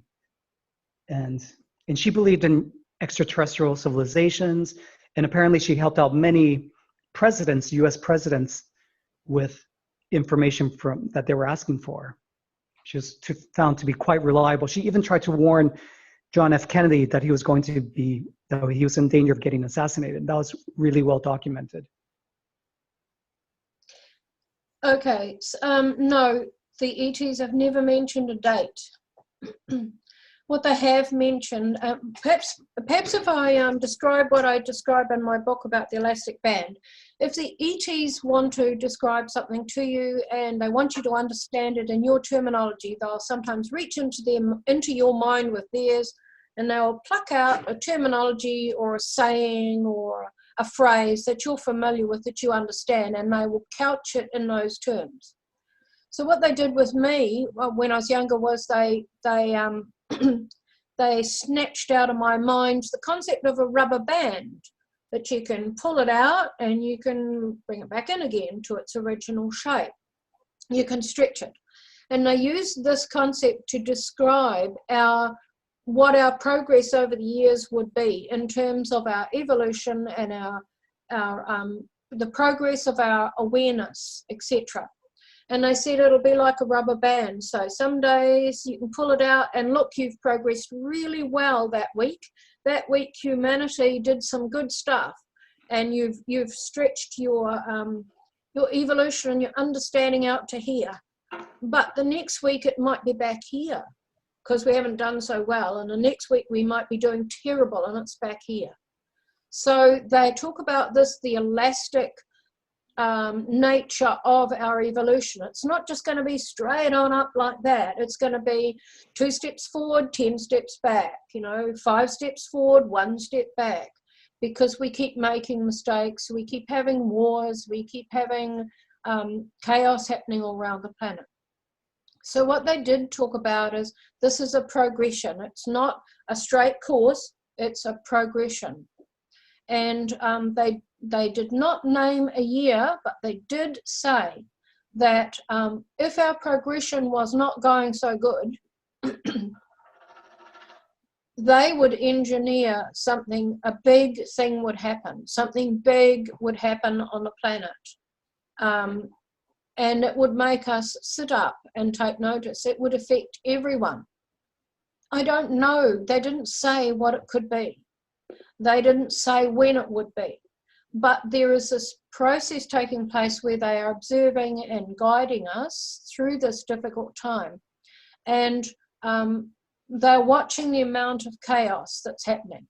And they gave indicators to groups of humans, large groups of humans, in lectures. For example, and I mentioned this when I was in Denmark, they talked about watch for the time when there are large amounts of people wandering with nowhere to go spiritually, physically, geographically, etc.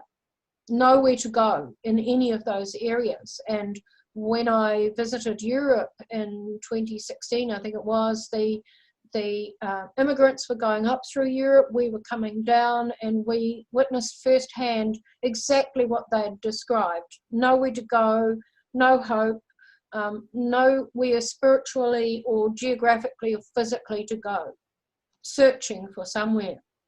And since that time, we've seen that happening all around the world. Droves of people on the move in Africa, droves of people in Europe, droves of people in South America moving up towards America, and in many other countries and parts of the world as well.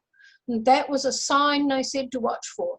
They said, when you see that, you're going to see chaos taking place.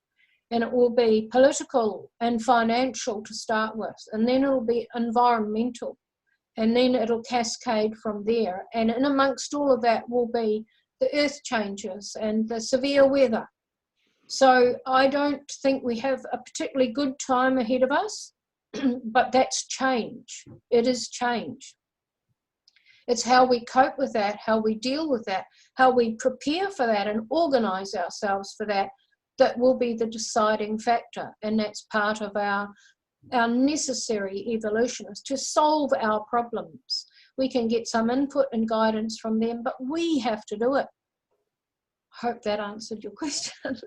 Well, that leads into another question by one of our members, where he was asking, it seems like it's quite difficult to be spiritual in today's society, with all the problems and the difficulties of just surviving financially. And have the ETs ever talked about some subtle forces holding humanity down? No, they've never talked about that. The only reference they might make to that sort of thing is how we're holding ourselves down. They talked about humans harming humans. That's what we do. That's what our entire history is full of. It's full of humans harming humans. And Michio Kaku talks about the different stages we need to go through before we become a galactic society. And we're not even, and the first one is to become a planetary society, and we're not even that. And yet we are wanting to go out into space, and we are wanting to take groups of people out there to live eventually, and we haven't got ourselves together on our own planet. So naturally they're very worried about what we're going to take out there with us, our warlike tendencies. And yes, it can be very depressing and make you very despondent in today's world. But, you know, we all came here at this time. We chose to come here at this time for a reason. And one of those reasons is to help elevate the evolution and the awareness and the consciousness of this planet. And I know that sounds trite, and lots of people are saying it at conferences and speeches and podcasts and that, you know, but it's true. Well, we're here to make a difference. And what we do in our own home is important, because that carries a frequency. And this whole frequency thing again. Everything has a frequency. Every time we recycle something, it's a frequency. We know we're doing something that's helpful. Every time we do something good in our community, that's a frequency. And the more these frequencies build, the faster our evolution, and the more it spreads out like a ripple in a pond to other people around you. Your influence over your family, your friends, your workmates, people you might talk to in the supermarket. It's all about doing your best each day, and none of us are perfect. We all have a lot of problems to deal with, but you know, I think a lot more people are becoming politically aware, are becoming more aware of what's happening in the medical fields, medical profession, and more people are seeking to help themselves rather than necessarily rely on those institutions. Well, I remember in your book you called it the huge deception. Yes, that's right.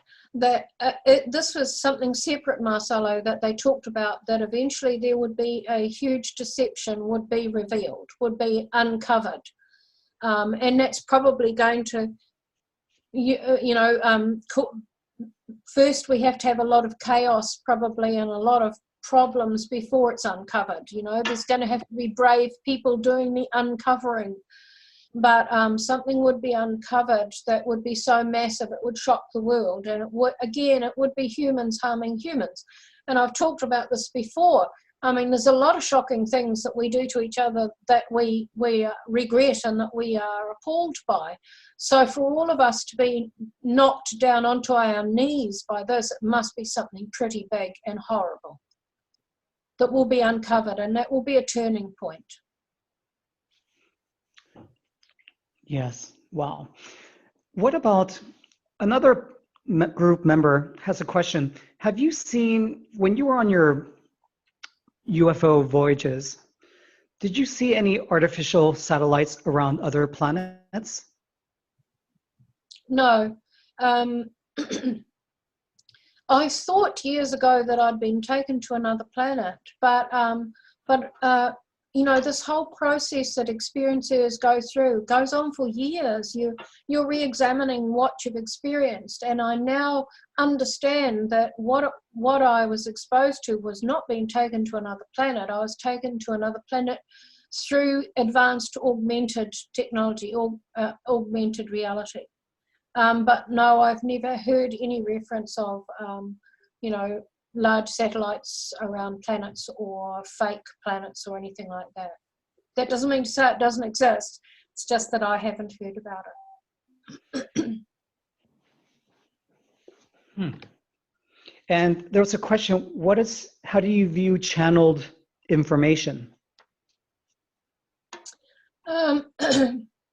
That's a difficult one. I have heard channeling, and I have, you know, spoken with channelers over the years. I used to be quite heavily involved in healing in the 90s, who were very accurate. But then others who have become gurus are not so accurate and are misleading. I really think it's a person's personal preference whether they adhere or follow, adhere to or follow channeled information. I think everything is worth examining, and if it sits right with you and it helps you in some way, that's fine.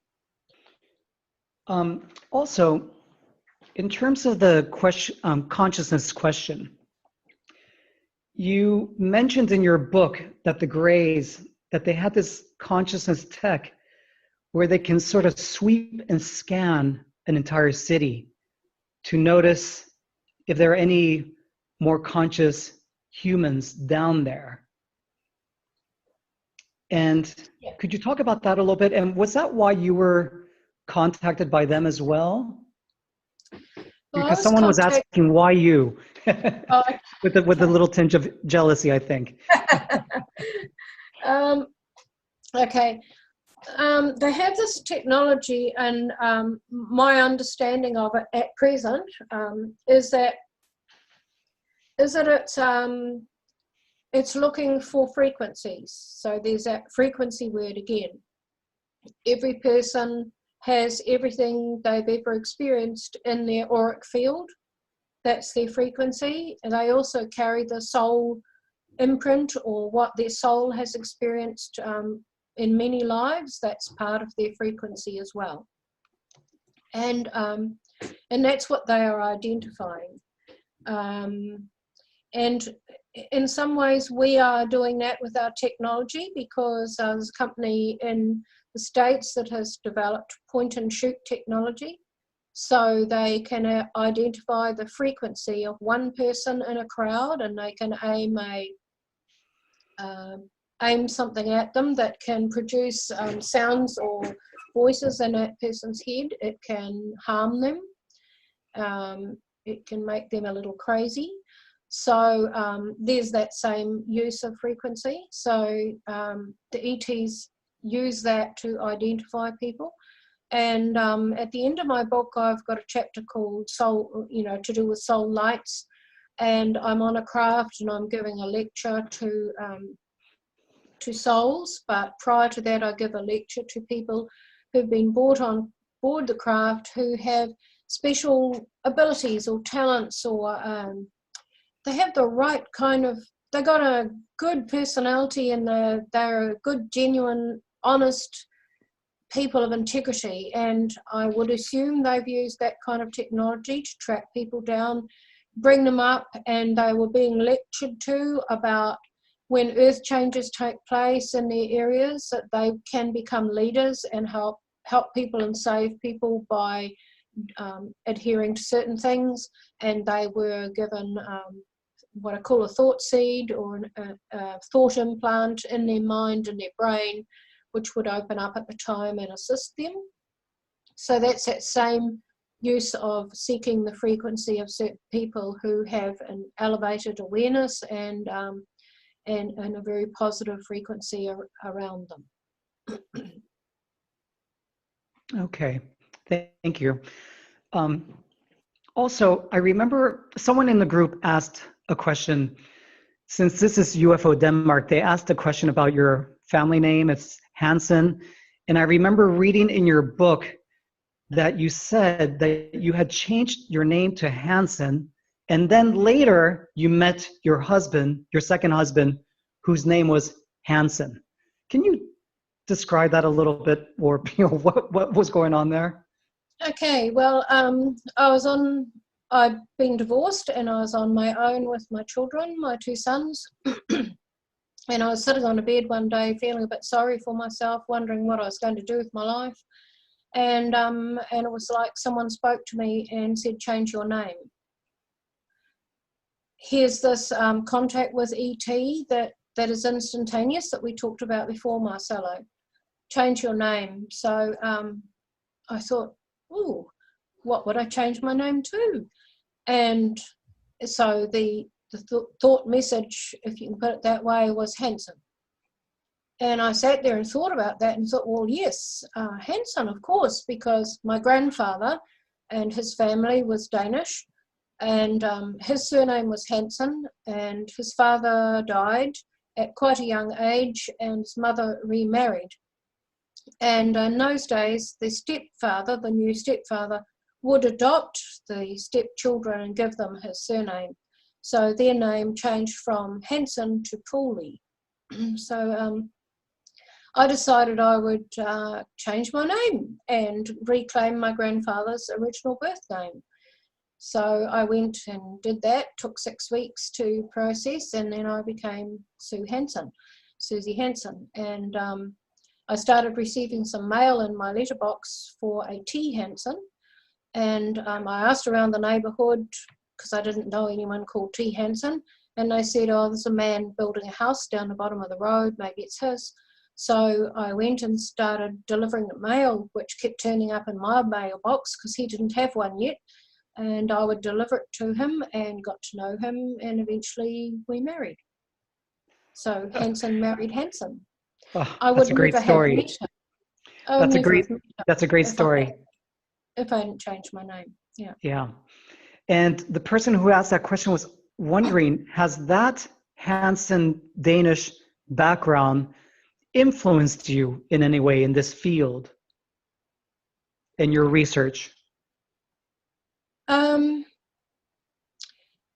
Well, it's influenced me in the sense that I feel I know myself better, because I'd been brought up very much on the English side of the family, but at the same time we had close Danish family friends in another part of New Zealand, and every single year as a child we went and stayed on their sheep station at their big sheep farm and spent 2 weeks there.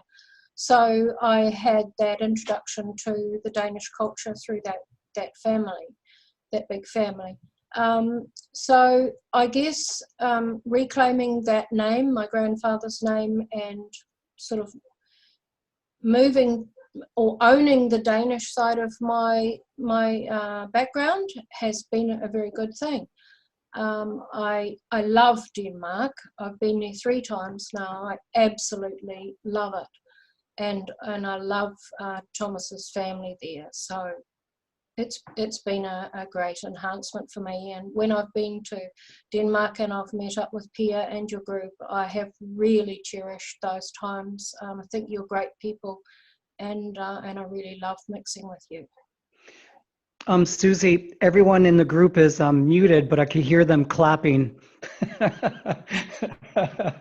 And I guess I'm the only American on the group, but anyways, I'm clapping too. Suzy, a question about, you mentioned about being targeted and your near-death experience when you were basically poisoned with some sort of agent at that conference. Sherry Wild also mentioned something about being targeted. Could you say something more about that? Yes, I've spoken to Sherry a few times on Skype, and we communicate every now and again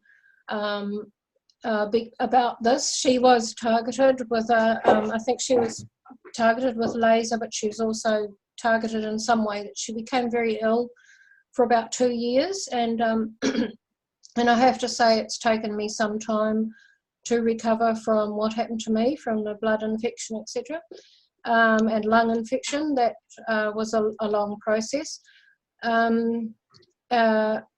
And of course, Patty Greer is another one has been hit by things. Craig Lang is the MUFON researcher who died at the conference, and I've communicated with his fiancée, and he was exposed, sprayed with something in a lift, as I said, by a strange woman, the same as I was. The story went out that he died of the flu, but he didn't. He died of a virulent bacterial lung infection, which is what I had.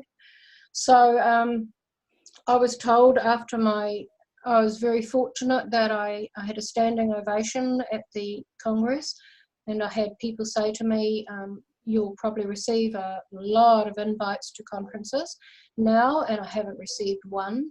And I believe that that is part of the exclusion and the ostracization of experiences like myself. And don't ask me how that happens, but I do know that there are conferences that have people who own the conference in the background and facilitators who run it, and we don't really know much about the person who owns it or what kind of control they have over it. So I'm very disillusioned at present with the UFO field, and I know that there's many others like me, and there's many people who've undergone the same kind of intimidation and harm that I have, and Sherry has, and Patty, and Craig Lang, and others. For example, Robert Salas came back from South America looking into the mummies down there, and he'd just got back from the airport, went somewhere to a family member's, I think, or something like that, and his car was broken into and his briefcase was taken. So, you know, someone is watching us all the time. And, you know, that's quite a sinister thing. Yes. But I will continue doing my work because I believe that's what I'm here for. Thank you for doing your work, Suzy. Thank you. There's another question. There was a picture of you with your son with an ET, and the person was asking, has your son been awakened, in quotes, by the Greys? Is he doing work tasks for the Greys here on Earth? Not awakened in the sense that he's out there actively involved in a field, but certainly awakened in the sense that he's right where he needs to be and should be at this time in the kind of analytical work that he is doing and building the kind of reputation and what's the right word? Struggle to find the right word. Building the kind of character and integrity required for work in the future. And the Greys told the parents of these children, who are now young adults, that they would be woken at a certain point. We're not at that point yet. That for some it would be an easy transition to assimilate their history, if I can put it that way, with the ETs. For others, it may not be so easy, and they would need the help of their parents and other experiencers to come to terms with that and be able to work with it. But regardless of whether they wake up or not, they are still moving along the tracks that they are supposed to be in and doing the work that will lead them to their tasks at the right time. And I see this when I travel overseas to speak. I see this with young people I immediately recognise as third wavers. I can see their psychic abilities, which they keep under wraps, and I can see the integrity and the honesty in them, and the fact that they are in positions where they can use that kind of power in a positive and constructive sense in the future. Sorry, I just remembered something about Sherry Wild. Seen an interview that was on UFO Hub with her, and she was describing how she was attacked by something, maybe some directed energy weapons. Yes. And that her level of consciousness, her high frequency had been dampened.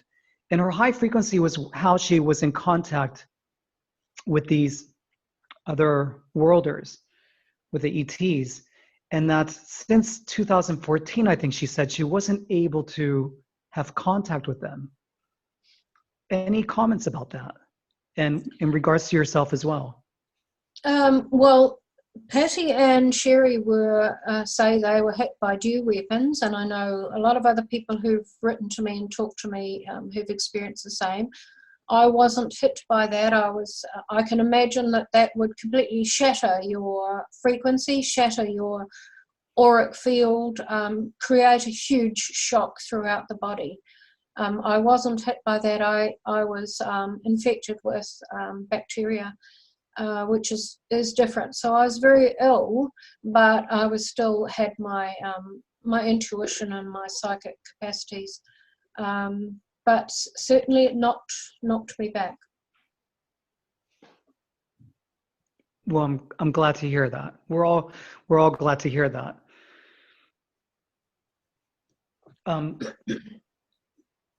Let me see. There was another question I had. Did you experience any AI, any artificial intelligence, when you were on those craft? In what form, Marcelo? Are you talking about robots, or what form? When you were interfacing with the computer systems? Well, I'm still not sure what you're talking about. When you say AI, artificial intelligence, the computer system, I guess, is AI on a craft. It's it is so powerful, and it's unlike anything that we have, so it's difficult to find the right terminology to describe it. You become one with it. Certainly when I had the experience of flying a scout craft, I had to, what I call, log in by touching a rubbery pad which reads your frequency and basically attaches you to the computer system. And then you sort of become one with it. So I'm standing there at the console, and I'm flying the craft with my mind, but in order to do that, I have to become one with this computer system, and I have to be able to direct it to to oscillate the craft or to move the craft forward. And I was given instruction on this briefly, and then I was trialed. I had to trial it and see how I went, and it took a little bit of getting used to, but really in order for you to be successful at using that kind of technology, you really have to become one with it. It's like it's not like you surrender yourself to it, or you surrender your intelligence or your awareness or anything else. It's like you move into it, and it envelops you, and you feel this oneness with it. If that's AI, then I guess I've experienced AI. I don't know. And certainly when I was using computers back in the 90s, advanced computers where you could bring something up in your visual field, a hologram you could pluck out of the computer, and instead of putting some information on a second screen to look at, you brought it in hologram form in front of you. So you were looking at 2 or 3 sources on the screen. You had this one here, and then you could just make it disappear just like that. And in order to do that, again, you meld your frequency, you meld yourself, your frequency to that of the computer. And that was why I was amongst 4 humans in a group of 16 who passed the test, because that's what we were able to do. We were able to become one with the computer, so to speak, or the intelligence, what I called as a child the big brain on the craft, to become one with it, to be able to access everything that it provides. So you were able to clear your mind, I would imagine? It wasn't a case of clearing your mind. I don't know if we ever entirely clear our mind, but it was more about not so much about the mind to begin with, but the electric field. It's more about melding your electric field to become one with that electric field, if I can put it that way. Maybe electric field is not the correct scientific terminology, but that's what it feels like. You're joining your frequency or your auric field with that of the computer, and then everything becomes clear. You know what you have to do, and you just do it. So there's no clearing of the mind. It's just a melding coming together that takes place. Okay. And one last question. You in your book, you also mentioned Rudy Child. I mean, of course, I know he wrote the foreword to your book, the professor emeritus in astrophysics from Harvard. And you mentioned Dean Radin with all his psi research, and Edgar Mitchell. That it seems like that was very important research, what they were proposing, what they were talking about, telepathy and psi research. Is there a concerted effort to get people constantly distracted so that the psi phenomena doesn't work? A very good point, Marcelo. Yes, and that goes back to the dumbing down of society, doesn't it? I think we live in a soup of distractions, and we live in a soup of damaging frequencies. You know, there's a lot of talk about 5G and Wi-Fi and all the rest of it. We are living in a technological soup, and I think the ETs talked about how when they come into our atmosphere and into our solar system, they follow particular tracks or routes which are natural flows of energy. And I was going to talk about that in my speech today, but I wouldn't have had time, so I cut it out last night. But I have talked about it on other speeches that I've got on my YouTube channel, Suzy Hansen channel. But they talk about utilizing the natural flow or energies. So when they come into our atmosphere, they go with the natural flows of energy within our magnetic field. They don't cut across them in the way that our aircraft do. Thousands and thousands of aircraft cutting across our natural flows of energy every day. And they talked about how in the future we would realize this cutting across of the energies, and how damaging it is to our consciousness, but to our nervous system. So in recent years, we've realized that the shock waves sent out by aircraft, which we can now photograph with high-speed photography, are actually damaging to us. And supersonic aircraft are damaging. And so they are now working on aircraft that can land within or close to heavily populated areas without that sonic boom and all the damaging stuff that goes with it. So we are realizing about this energy and frequency and the cutting of that, or the disturbance of those fields. And the same thing applies to what you just talked about, where the kinds of things that people watch on television, violence and abuse and all that kind of thing, or dumbed down stuff, they are damaging to the nervous system, and they're damaging to your electric field, to your aura, and therefore to your physical body and your mental, emotional body as well. So there's a lot of things that we have in our technology and in our society that are actually harming us. And I think there's more realization by science that this is the case, and there's research being done into it. The ETs have mastered this, and in fact on their craft they even have certain things that protect humans coming on the craft. So for example, the flooring in some areas of the craft is like this black rubbery stuff that is soft to walk on, and it actually protects humans from certain things that they can be exposed to and we cannot. And these are the things that we need to understand about ourselves and our own civilization. Well, Suzy, thank you so much. That was a wonderful lecture. You have brought a lot of a bigger picture aspect to the whole field, you and others of like minds. So thank you very much for all the work you've done. And thank you very much for this wonderful interview and lecture here at UFO Denmark. Thank you, Marcelo.